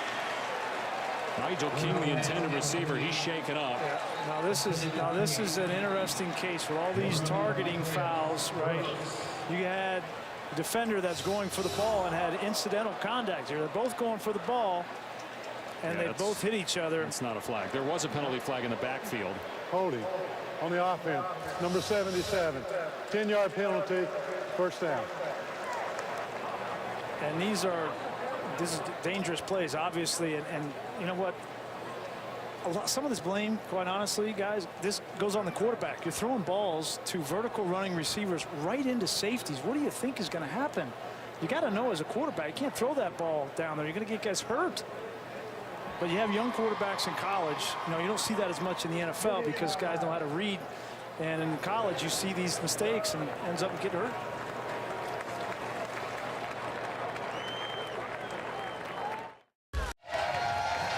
The injured player, Nigel King, made it to the sideline. It'll be a 1st and 20 after the holding penalty on Maryland. 35-0 Florida State. And here's Rowe taking off, met and dropped by Telvin Smith. A gain of about 3. Here are more Florida State players over the last year that are highly recruited. Mario Edwards, number 1. 4 of them in the top 10 there. Marcus Walker, Matt Thomas, a linebacker, Goldman, defensive lineman. Point is, Florida State is stacked with talent, and this is just their front 7. And Jimbo Fisher, 35-10 in 4 years. He really has restored faith for Seminole fans in the Florida State program as Diggs makes the catch. When you consider, guys, who they lost in the front last year, Brandon Jenkins, Tank Carradine, Bjorn Warner, and this is what they're able to reload with. When Jimbo Fisher took this job, it was about building a championship team from the inside out. He'd been in the SEC. He sees what it takes to dominate and be a championship caliber team. So all of these names, Mario Williams, Jacoby McDaniel, who, by the way, was a starter as a true freshman, suffered some injury issues.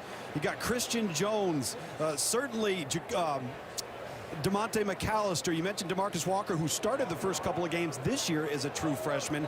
It's not the X's and the O's, it's the Jimmies and the Joes.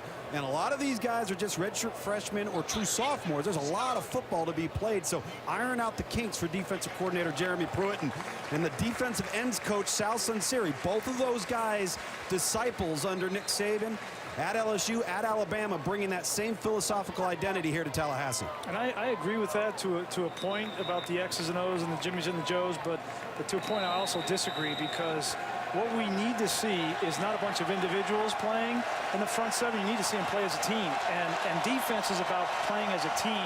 Last week they didn't do it against BC. They're doing it for certain this week. Rowe, and a leaping attempt made by Long, and he made the catch at the 44-yard line. That's a 19-yard gain.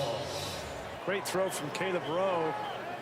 Right on the money, and nice footwork from Long on the outside. We saw on the last play, Diggs was injured, shaken up, went off for one play. Despite that, they convert the 3rd down, and Diggs is now back up in the slot. Here's Rowe on 1st and 10, and he's in trouble. And a good run, dies for midfield.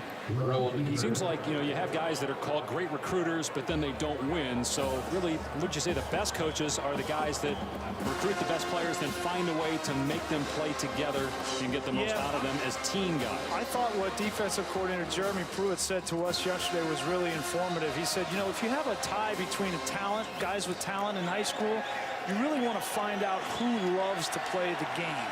To him, and I think to Nick Saban in Alabama, those are the guys they're looking for, because they're going to persevere through the tough times, and they're going to have that kind of drive to be the best, rather than that really talented guy that doesn't live up to potential. That's the biggest challenge in player evaluation of the 16 and 17-year-old player, Brian, is there's so many unknown variables. Anybody can be a 4 or 5-star guy athletically, but 2 things will separate those guys. Do you truly love football? And are you a guy that's committed to be excellent in all the other areas that it takes to be a great player? And I think that's what separates the great player from the good athlete. Yeah, and who's hungry, right? Who's hungry and wants to be the best and will sacrifice for the team and himself. They're blitzing down. They're up 35-0. And Christian Jones got pressure. And 4th down coming up from Maryland. You would imagine the Terps would go here. 4th and 4 midfield. Don't forget another unbeaten ACC team, Clemson, coming up, taking on Syracuse. 3:30 on ABC, ESPN2. Maryland's going to punt. Why wouldn't you just go for it? 35-0. Here at midfield. Maybe they need to work on punt pro here. They've worked on it a lot so far in this game. So the 8th punt for Renfro. Check that 7th punt for Renfro. And here's Shaw. Up to about the 18-yard line. Celebrating its 9th year sponsoring the Good Hands Field Goal Nets, Allstate makes contributions to participating universities' general scholarship funds. For each field goal and extra point kick to date, Allstate has contributed more than $3 million in scholarship monies. Well, if I'm Jimbo Fisher, I let Jameis Winston take one more series. I want to see you go out there, positive drive, get some points, and then he's out. If I'm coaching, keep him healthy. Got a week off next week, and then they got the big showdown with Clemson. A.J. Hendy shaken up for Maryland. Here's Reese. All right, guys, Texas Tech and Kansas. Now, you're backed up in your own end, 6 minutes to go in the first half. That 4th and 13, that's not really when you want to fake a punt. That's what Charlie Weiss's team did. That would be a gain of nothing. Texas Tech has exploded since that point. They've scored 17 in a row. Well, speaking of exploding, Jameis Winston, when his team was up 7-0, and it looked like Maryland was going to hang around early in the second quarter, he went to work, and Winston has thrown now for over 300 yards, 3 touchdowns, and it's 35-0. They're going to keep him in here. 7-minute mark of the third quarter. He's got 15 touchdown passes, 2 rushing scores, just 2 interceptions on the year as A.J. Hendy walks to the Maryland sideline.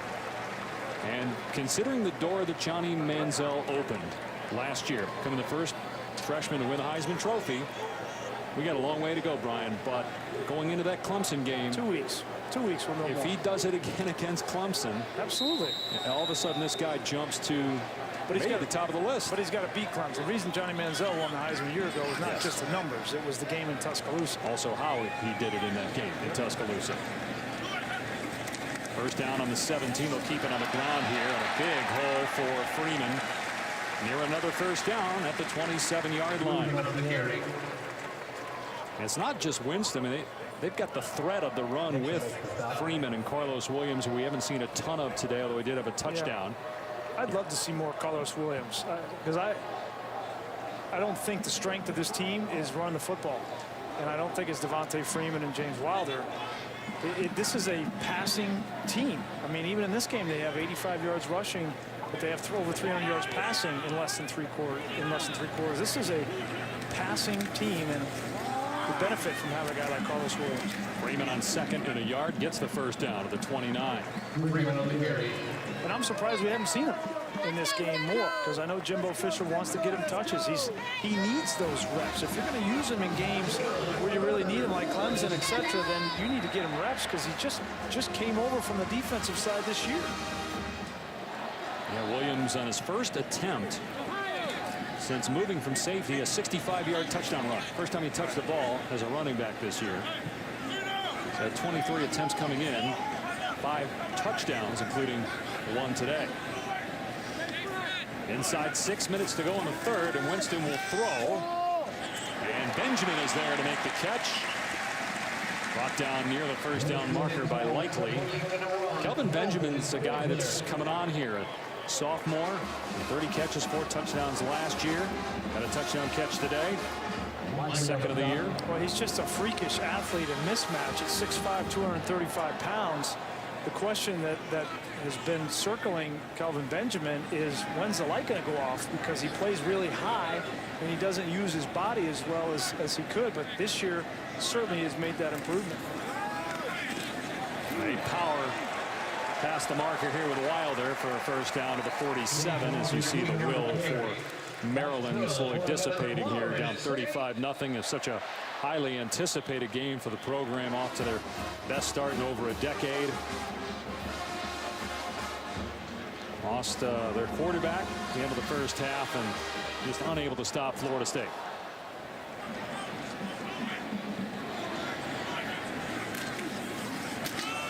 Freeman trying to get outside, can't. Wrapped up in the backfield by Cole Ferran. A negative play there for Florida State's offense. I think what's really interesting coming into this season was the expectation for this Florida State team. I mean, some people thought it would be a year of transition. You had 6 new assistant coaches that Jimbo Fisher hired, right? You had losses on defense that we talked about, Werner and Carradine and Jenkins and Xavier Rhodes. You had the first quarterback drafted in the first round, E.J. Manuel's gone. All that put together, you had some question marks about the season, all of which have been answered. There's Winston eluding pressure again. A beautiful throw on the run. It's Shaw inside the 30, puts the hand down and gets extra yardage to the 21. How about again, Winston getting out of trouble, sensing pressure, and then throwing it on the move. It's so valuable to have a slot receiver that can get open. And when you extend plays like Jameis Winston's able to do, and you get a guy like Kenny Shaw with great feet and understands how to get open, it can be deadly. I mean, just look at the next level. How many guys are making a lot of hay in that slot, the Wes Welker types, and that's kind of what they're trying to build Kenny Shaw into. Shaw, one of just 3 seniors starting for Florida State on offense. Freeman brought down at the 16-yard line, a 6-yard pickup. And this is an offensive line that, when we watched the Boston College film, even though they beat BC 48-34, it struggled at times. Looks like a lot of those problems have been taken care of today, even with a backup center, Austin Barron, in there for the injured Brian Stork for a good part of this game. It's very difficult for an offensive line to block and pass pro 75 times in a game. You know, if you can have more balance and run the ball and they can come off and attack, it's much easier on them, and they're starting to do that now. Freeman, first down to the 11-yard line. Jameis Winston continuing to pile up numbers. Career high, 360 passing yards in this ball game, 3 touchdowns. That'll last about 2 weeks. You had a career high? Yeah. Well, I don't know about 2 weeks. They got Clemson. That's what I'm saying. Don't tick off Dabo yet. Imagine the windshield wiper in that game. I mean, 2 great offenses, no question. It was a terrific game last year as well. And Florida State went to the Orange Bowl last year. First BCS Bowl win for them, as they won that game in 13 years. Tackle made by Monroe on Freeman. No gain on the play. I think, too, what you and Tom were talking about earlier, just how Jameis Winston has command of the huddle in the offense, how there's a respect level by the veterans for this guy. I mean, these same guys played with Manuel last year. And certainly in talking with the coaches, Manuel helped Winston out a lot in terms of teaching him the work ethic and how to practice as a student athlete in college. No question. I think what Jameis Winston benefited from was seeing the relationship between E.J. Manuel and Jimbo Fisher. A lot of mutual respect there in coaching, and I think that's helped him this year. Winston can't. Oh, he did get out of there. How did that happen? And then he throws a touchdown to Nick O'Leary. Oh, my goodness, what a play by Jameis Winston. Looked like he was done in the backfield. Hello, SportsCenter Top 10. You certainly cannot go high at Jameis Winston. He's 230 pounds. Maryland was telling us all last night, we got to go for his legs. You don't get him on the ground, and he's going to make you pay. Perfect throw on top of it. My goodness. Sign me up on the bandwagon for Jameis Winston as the extra point good. It's 42-0. Well, that's the perfect way to come out of the football game. I don't think we're going to see him again. And that's Randy Sanders there talking to him. Give him a little bit of credit, too. Came over from Kentucky. He's the quarterback coach. Done a great job with Winston. But look where this ball is thrown perfectly. And a great grab by O'Leary. Give him credit, too. It's going to be a factor. It's going to be a factor for years to come for Florida State. And as we know, when you have a quarterback, you always have a chance. Right, Tom? Yeah, I'm standing next to Jimbo Fisher when it happens. He looks at me dead in the eye, just starts laughing. Literally starts laughing as he's looking at me. And then Kenny Shaw walks up to me and says, "How do you practice that?" And I don't know if he was referring to how Maryland's going to practice it on defense, or if he's referring to how in the world Jameis Winston practices making the play. And at the end of the play, Brian, you referenced it, the ball placement. Of all places where that ball needed to be, it was the only place it could be for Nick O'Leary to catch it. Unbelievable. And you know what, Tom? As good as he is on the field, this is what's most important right now for him. You go over there, you're not over there, looking at the replay on the Jumbotron. You're over there talking to your offensive linemen. Absolutely. Talking to your receivers, talking to your tight ends, and thanking them for protecting for you. That's what's going to take Jameis Winston farther than anything.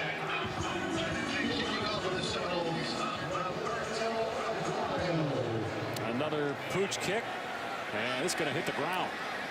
And bounce to Likely, who gets it to the 22-yard line.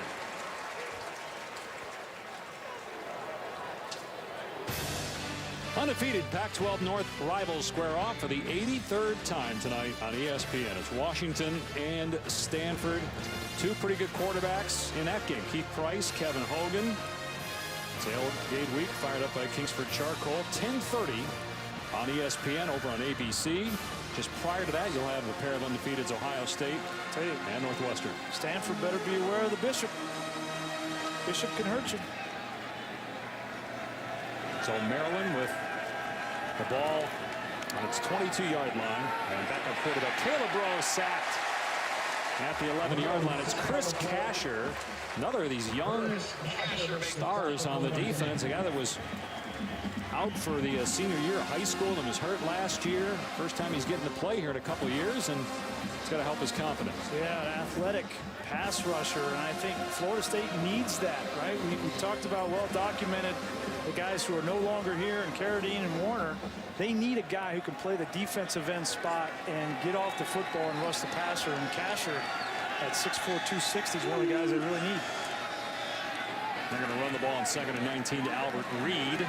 And Reed pushing the pile to the 16-yard line, so a gain of 3. It'll put Maryland in a 3rd and long situation. We talked about the new defense coordinated by Jeremy Pruitt. He kept it vanilla early on, but guys are starting to figure it out. We'll see what they dial up in 2 weeks on Clemson when they have this extra time to prepare, as everybody's getting accustomed to what he's doing as opposed to Mark Stoops, now the head coach at Kentucky. Yeah, and it was interesting talking to him last night. You know, they are trying to bring the Alabama style of defense to Tallahassee. Jeremy Pruitt was the D coach there under Nick Saban, and I think so far he's trying to keep it vanilla, but they've got to continue to grow. Now, for the fans at home, when you say Alabama defense, Bill Belichick, Nick Saban, what is that? Well, exactly? I think a lot of it, it's the 3-4 scheme, but it's, as we talked with Coach Pruitt yesterday, it's studying alignments, it's understanding reads, it's studying film, and then reading those and making your decision as a defensive player off of formations and the film work that you do to jump routes, to match. Very complicated on the back end. Rowe from his goal line hit as he throws, and it's a catch and a first down, and then the ball comes out. It's recovered by Darby. He's loose at the 30. Does a spinorama, and then finally tackled around the 21. So they get a good play. Rowe hung in there, took a shot, a completion, and then the ball came out after the catch and recovered by Florida State. You just can't get anything going if you're Maryland. You get a nice play downfield, and great play by Terrence Brooks to strip that ball out.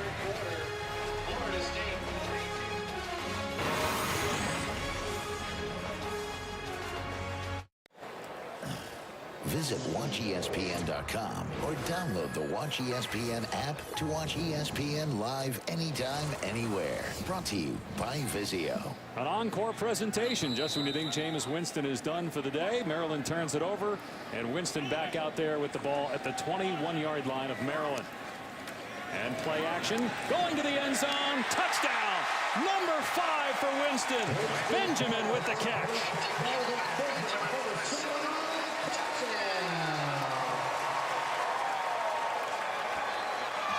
17th touchdown pass of the season for Winston against just 2 interceptions and a career-high 393 yards against a ranked, previously unbeaten team that was in the top 6 in 3 major defensive categories. Easy, easy. I played Old Dominion, and stats are stats. Yeah, I know, that's the problem. Stats aren't just stats. Stats are pretty good for this guy, though, and he goes way beyond just statistics. He's a heck of a football player.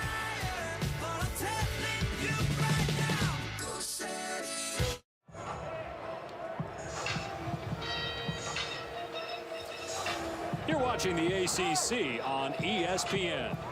Florida State looking to go to 5-0, 49-0, leading Maryland as we are just 4 seconds into the 4th quarter. conference opener for Maryland. And the Terps are going to fall to 0-12 lifetime at Doak Campbell Stadium, 2-22 in the overall series matchup with Florida State. Another beautifully placed kickoff. It will come out to the 25. Here's Reese. Dave, Illinois, Nebraska. I want you to watch this catch by Kenny Bell. And Illinois players, I guess the best thing you could say about the secondary is at least they didn't get close enough for targeting. One hand, it's in there. Mayday's not going to get his upset call, Grease, but he said at least he had the guts to pick something a little more dangerous than Ole Miss losing at home to Auburn. That's for Mayday. Kenny Bell might be SportsCenter top 10. What about Mayday's relaying messages to you through Reese? We've exceeded Twitter here in terms of getting messages to people. Yeah, we might have encryption. You know, what would you know about Twitter? Albert Reed, 2-yard gain. Let's look at the schedule for Florida State. We mentioned after the bye, it's at Clemson. And then they play NC State, a team that beat them last year. Florida at the end of the year, that was the other team that knocked off FSU a year ago. These 3 games, right? I mean, there's a test there, the next 3 games. And then you get here, that one, if you take care of these 3, then the one at the end is the national championship discussion, right? A dump off pass that's incomplete. But in the past, you got to take care of the next 3, right? Before you can even have that conversation. Florida State has had some stumbles. The game at NC State, I mean, you're going to, any road game in conference, you know, is difficult, and they have had some stumbles. The NC State game last year. Right. Well, the Clemson game will not only have ACC implications, obviously, national championship implications, Heisman implications. It's going to have all that wrapped into one. And then my question is, after that emotional game, how do they respond against NC State? And I actually think, you know, honestly, the fact that they lost to them a year ago will help them not overlook that after an emotional game. Rowe hit hard by Andrews. It's 4th down, and Maryland will punt the ball. I mean, think about what could be developing in the month of November. In the ACC, you're going to have, you would think, either Florida State or Clemson unbeaten. One of those two. If Ohio State wins tonight, you look at their schedule until Michigan. They're likely undefeated. You're going to have one team in the Pac-12, perhaps, still undefeated, and then maybe in the SEC at least one. Oregon and Stanford, the winner of that, will be up there, and then you have the Alabama-LSU game. So, you know. Yeah, Washington-Stanford tonight on ESPN. It'll be a great end. Jesus Wilson brought down at the 34-yard line.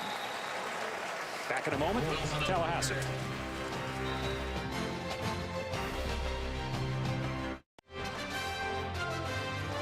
ESPN College Football is presented by Cars.com. Get the right car without all the drama. Cars.com. All drive, no drama. And in part by AT&T. Rethink possible.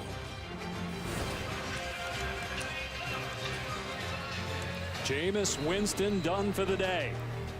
After throwing 5 touchdown passes as Florida State trouncing Maryland 49-0.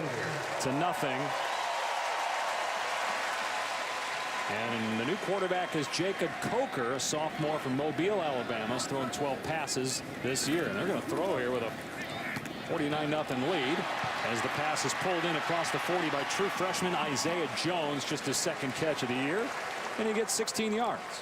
And Coker can throw the football, and a lot of people don't believe or realize how close the quarterback competition was in the spring between Jacob Coker and Jameis Winston, but Jimbo Fisher knows it was close, and Jacob Coker is a really talented player, throws the ball much better than he obviously runs it, but the offense, if anything ever does happen to Jameis Winston, be in good hands with Coker. The first down at midfield.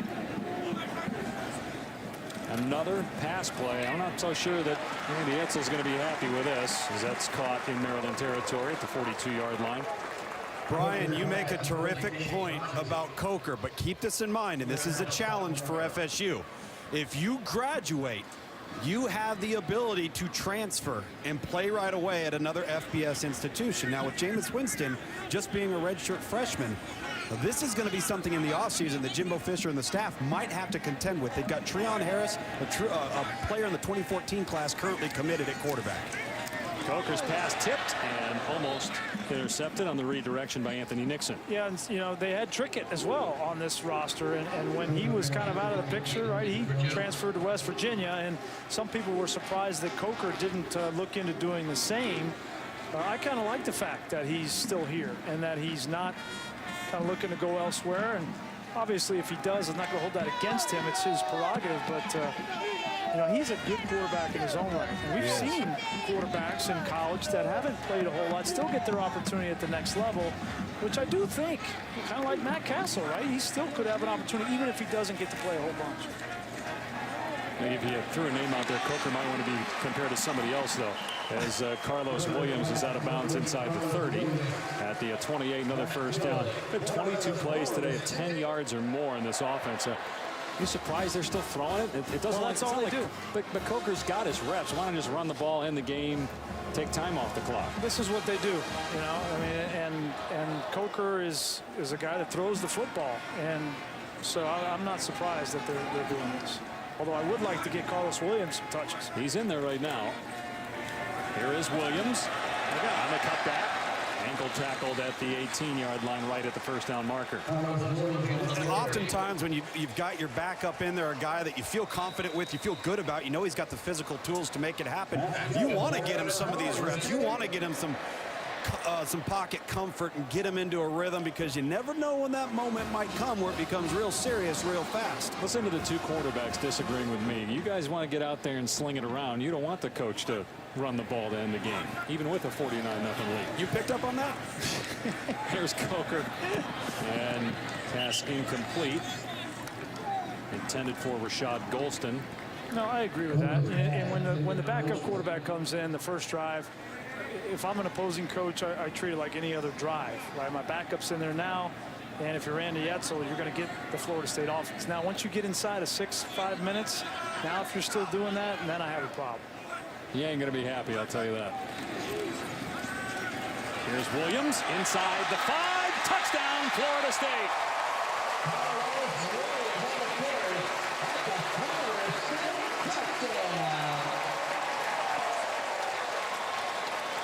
Second touchdown today for Carlos Williams. Yeah, he's going to be a contributor, and not just in mop-up duty as this season goes along. He's too big at 220 pounds and too fast, and just learning how to play the running back position at this level. They're going to need him at some point in this season. Outstanding talent. The extra point makes it 56-0. 11:28 to go in the fourth.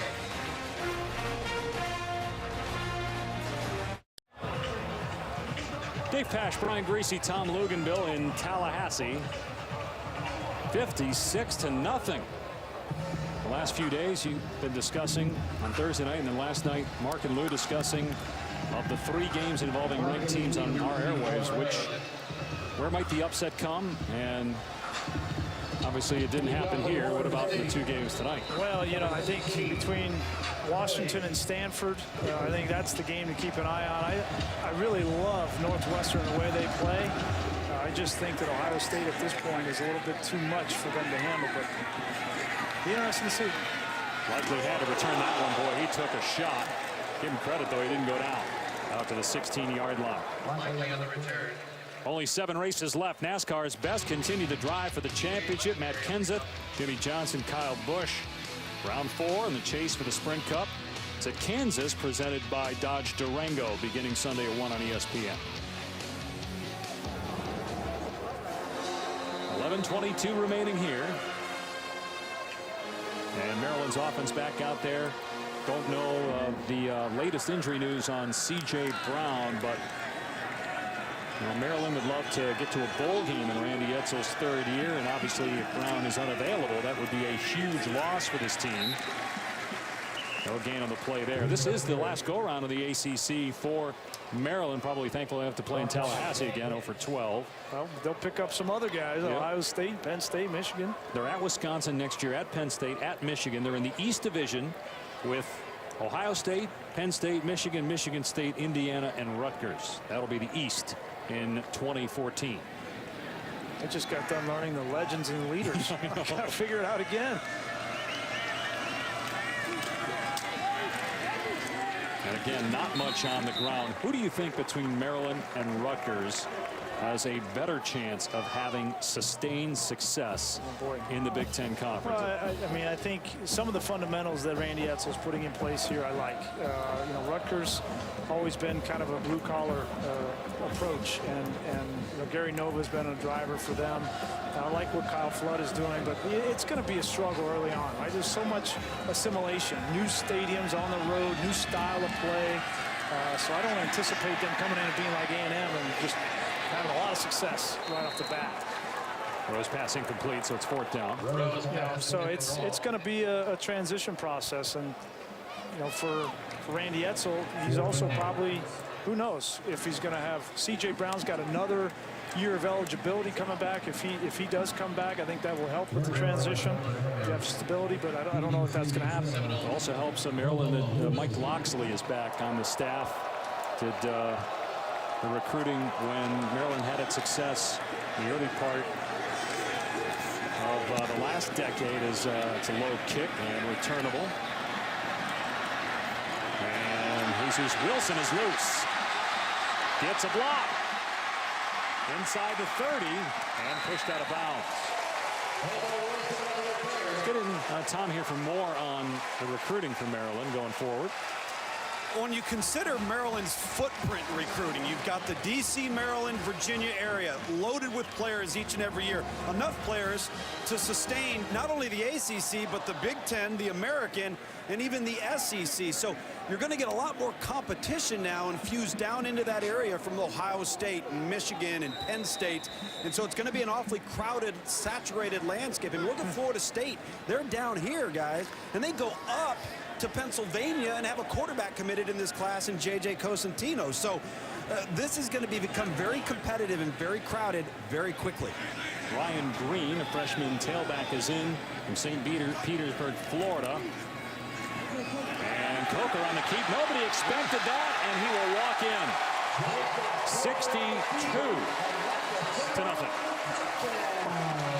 They tried to run it, and they still scored. Oh, shut up, man.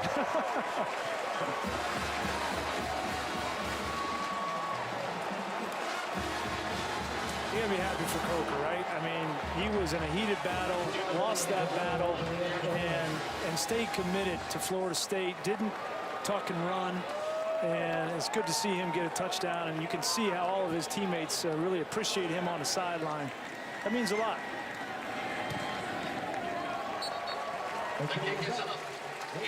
Coker with a touchdown pass, now a touchdown run, and Florida State putting it on Maryland. 63-0.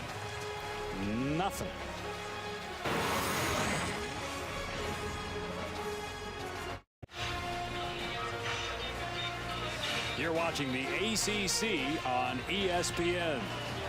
Doak Campbell Stadium in Tallahassee. The score holds, it would be the largest margin of victory for Florida State in ACC history. Its history.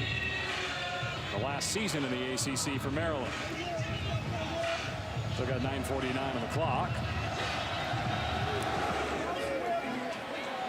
And bad kickoff out of bounds. Tonight on ABC, Ohio State and Northwestern. Buckeyes ranked 4th.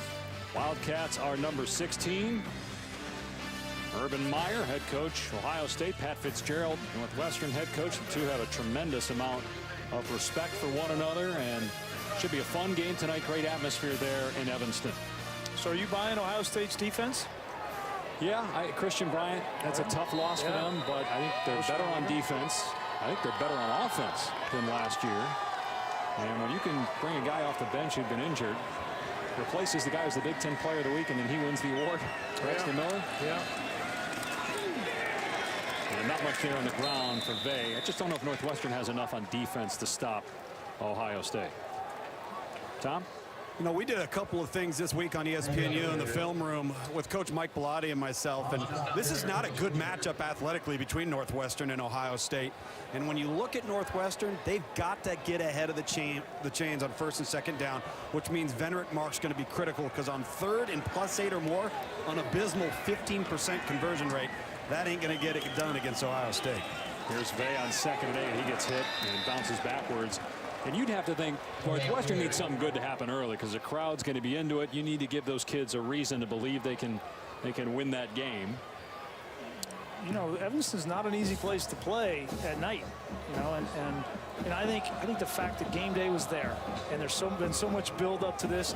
Pat Fitzgerald probably didn't want it that way, right? He wanted to fly under the radar screen and kind of sneak up on the Buckeyes, but I don't think the Buckeyes are going to take them lightly with all the fanfare that has kind of circled this game.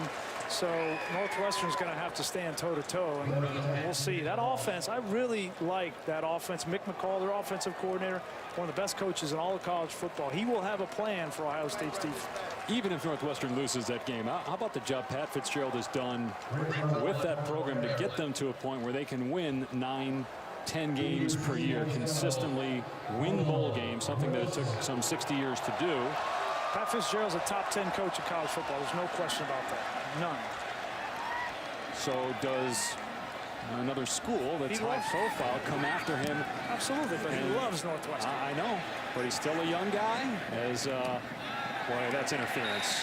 Not a smart play there. There's 2 flags down. Yeah. Got to let the guy have room to catch it. A.J. Hendy did not.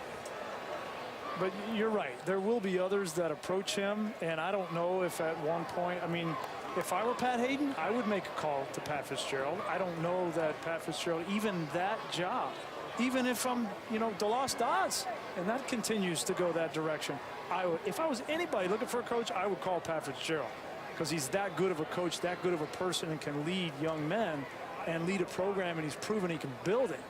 I just don't think that he's going to leave Northwestern, and you know that's his decision. Grass isn't always greener on the other side. You can always go back.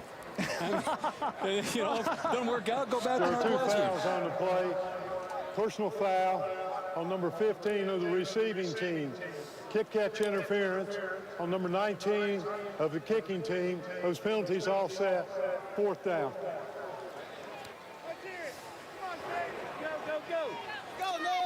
So the dreaded re-kick. The clock stopped. 8:34 to go in the 4th. It is 63. If you just joined us, if you just have turned on the television now, you missed Jameis Winston put on a show for Florida State.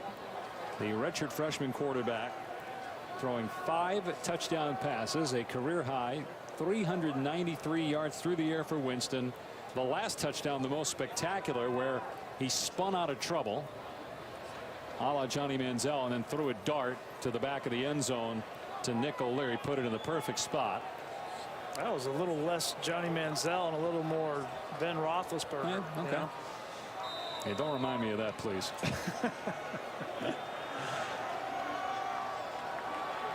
Well, unlike Santonio Holmes, O'Leary's feet were in bounds there. Here's 4th down. Super Bowl with your Cardinals. Another short punt. And Florida State will have the ball at the 35-yard line. Let's go to the studio. Dave, it's turning into beatdown Saturday, at least in the early window. Indiana and Penn State. Nate Sudfeld is having a helmet sticker-esque kind of day. Finds Kofi Hughes. 42-17 now. Indiana's stretching it out in Bloomington against the Nittany Lions. Well, Penn and Dartmouth are close. I'm watching the bottom line, so there are some close games in college football today. But Indiana, Penn State. Well, I'm surprised there. Yeah, I thought Penn State, 2nd year under Coach Bill O'Brien and Christian Hackenberg, who I know is young, but you know, defensively, I thought they would be much better. They lost to UCF, and now they're getting blown out by Indiana. Take a look at our AP top 10 poll. Alabama trouncing Georgia State, which doesn't have a win. Oregon's at Colorado. That's a team that's getting better. Clemson and Syracuse, that starts in about 20 minutes. The ACC opener for Syracuse. Your alma mater, is it going to look scoreboard similar to what we have here today? Or? It could. It could. How about Georgia, Tennessee, 3:30? Is that, I don't know if you want to call it a trap game because it's Georgia, Tennessee, but Georgia coming off an emotional big win. Aaron Murray about to set the SEC passing record. Any chance they get tripped up in Knoxville? Boy, I think Georgia, they look impressive. I mean, of all the teams outside of Alabama and the SEC, they certainly look impressive. And with everything that's happened to them a year ago, I don't see them tripping up. I really don't. And I see them wanting in the worst way to get back to that Atlanta, to the SEC championship and that rematch. Here's Ryan Green, and there's no hole for him to run. Tackled inbounds. Ryan Green was a highly coveted athlete out of high school, not only as a running back, but as a slot receiver, as a corner. I know a lot of folks offered him as a corner. He's the next great one in the evolution of the running back position here, that dynamic weapon that's multifaceted, can play in multiple roles. You're going to have to account for him in the coming years here in this Florida State offense. And it might take, Luke, a couple of years for him to actually get reps. You got Freeman, Wilder, and Carlos Williams, all juniors. Coker's pass off target, and still not sure why they're throwing here. I don't think Randy Edsall's going to be too pleased with why they're throwing either. Well, you noticed Brian Stewart at one point a little disgusted on the 5th touchdown pass thrown by Winston. Yeah, he essentially just threw his arms up, threw his game sheet up, and Randy Edsall on the sideline just eyeballing him with body language. None too pleased on the Terrapin sideline right now. So in other words, the only thing we have to look forward to in this game is that post-game handshake. Or lack thereof. That's 63-0. The Maryland team that shut out West Virginia in Maryland's last game. Here's a screen pass, and it's incomplete. 4th down. Dave, don't forget about my riveting post-game interview. True. Jimbo Fisher, who you'll talk to, he's going to be 36-10. You think of where the program was at the end of the Bobby Bowden era and where it is trending right now for the Seminoles. You know what's really neat about Jimbo Fisher is I think he's kind of blended the two mentors he really had, Bobby Bowden and Nick Saban at LSU, and he's taken Nick Saban's approach to building the infrastructure, if you will, of a program and married that with what he took from Bobby Bowden, which was forging those relationships, which Nick Saban doesn't worry so much about. But I think it's the two melding of those things that really is what's encapsulated in Jimbo Fisher, and I think it's unique in college football. He was on Saban's staff at LSU as an assistant when they won the BCS title. And with this win today, he'll tie Ralph Friedgen for the most wins through 4 seasons in ACC history. Friedgen and Maryland starting in 2001 when they won the ACC title. Last time they won the ACC, played in the Orange Bowl. Florida State won the Orange Bowl last year, hoping for a chance to play maybe in a bigger game. And we'll know more certainly in 2 weeks when Florida State. Here's Jaquil Vay getting loose. And a helmet comes off, and that's E.J. Levenberry, so that'll stop the clock. He'll have to come out of the game here. And I think it's interesting for Jimbo Fisher to take it even one step further, and now he's begun to hire some coaches that are off of the tree of Nick Saban and Jeremy Pruitt and Sal Sunseri on the defensive side to take it even more so to this infrastructure and the way that the teams in the SEC, specifically Alabama, look. They're going to keep it on the ground here with Vay. Florida State with a lot of backups in on defense. The only difference being that Jimbo Fisher, being a truly offensive mind as an offensive coordinator for his entire career, he's going to continue to have the kind of explosive offense that he wants, throwing the football all around the lot and scoring points. No question that some Seminole fans have brought up, can he continue to call the plays? Be the head coach and call the plays in big games and win a championship? Why not? Why not? I mean, I don't think, and we had this discussion on Thursday night, I don't think that the figurehead coach in college football can do it anymore. You see what's happening with Mack Brown. You saw what happened with Bobby Bowden, Joe Paterno. And if you're not calling plays, or if you're not engaged in the game, what are you doing? He's just calling timeouts and yelling at the refs. Why can't you call the plays? I mean, they do it in the NFL all the time. Right. And so I don't think there's any reason why Jimbo Fisher can't continue to be involved in every single snap on offense.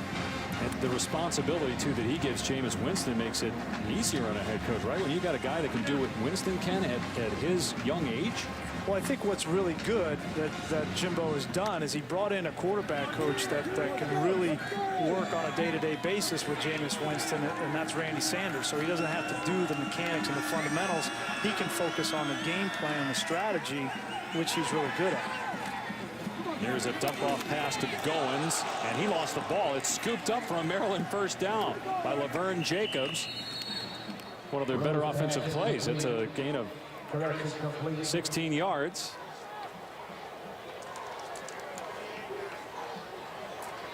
But for Maryland, certainly hope C.J. Brown is healthy enough to return. We saw Diggs get shaken up as well. We really didn't get to see him get untracked in this ball game. Now, Maryland, again, 2 weeks ago, routed West Virginia. And that win looked better when West Virginia beat Oklahoma State. Maryland will host Virginia next week. They have to go to Wake at Virginia Tech. They do have BC, Syracuse at home. And already with 4 wins, a chance to get at least 6, maybe 7. And playing a postseason game certainly would be improvement. Yeah. With Maryland winning just 6 games in the first 2 years of the Edsall era. I know the Maryland faithful were hoping for a different result today, but we didn't really know a whole lot about this team. We didn't know a whole lot about both of these teams coming into this game, and what we found out is that Maryland defensively, I think they're better than they were a year ago, but they certainly didn't play their best game today. They were outmatched physically, and from a schematic standpoint, they ran into a buzzsaw in number 5 for Florida State, James Winston. And on the other side, I think we found out, we knew about Jameis Winston in that offense. I think we found out that Florida State's defense has gotten better, and we'll see just how much better in 2 weeks. They up near the 45-yard line. And all the talk coming into the year about the best quarterback in the ACC, Tajh Boyd was at the top of the list. Are you starting to wonder about that, whether he is the best quarterback in the ACC or whether Jameis Winston might be in that conversation? Well, the great thing is we don't have to sit here and speculate, right? They'll answer that on the field. And I think this Florida State defense will give Tajh Boyd, Sammy Watkins, and et cetera, plenty of challenge. And what this guy did today, Winston, I know Maryland struggled defensively, didn't get a ton of pressure on him, but still the numbers are tremendous, and he had some just incredible throws. Again, I think the downfield throws were what was most impressive, and his accuracy. There was one, I mean, he would have had 450 yards if Green didn't drop a long pass that he put on the money from about 60 yards out. I don't understand that when you get guys like Jameis Winston and you want them to do well, and there's certainly now, I think his stock will be in the Heisman race, right? I mean, I think he'll be there. Yeah. His name will be there. I mean, obviously you take guys like Jadeveon Clowney out, right? He's out of the conversation now officially in Vegas. And now Jameis Winston will be kind of like 7 or 8 probably in that discussion. And then if he can beat Clemson, then, you know, he'll jump into the top 5. Well, he might jump higher than that if he beats Clemson. Well, no, if he beats Clemson, I think he'll be in the top 5. You're not going to jump Mariota, right? You're not going to jump Manziel, right? That's not going to happen.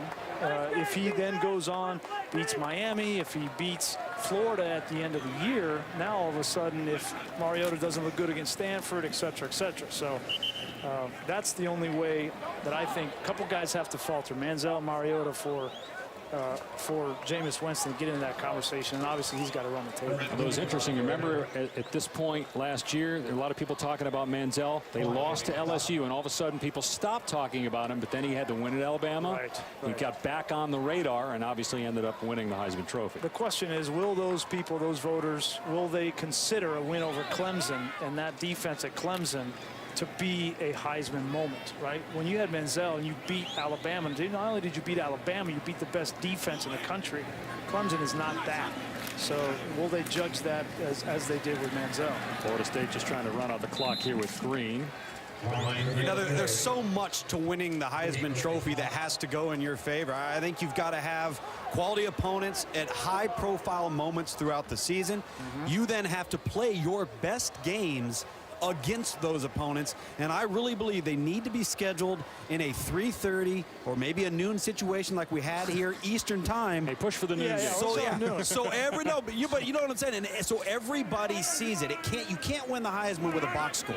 And so those types of moments, the question is, will he have those types of high-profile games outside of Clemson, outside of Florida late, and how much better will Miami be when they face off? Well, that'll do it. Winston signing autographs as he should after a 5-touchdown performance. Florida State rolls Maryland 63-0 in a battle of previous ranked teams. Here comes the handshake. Jimbo Fisher, Randy Edsel. Edsel seems to be okay with some of the passing late, at least publicly. We'll be talking about Jameis Winston for the next few months if he plays like this. Wow, 63-0 Florida State beats Maryland, and the Seminoles now 5-0, 3-0 in the ACC. College football scoreboard is next.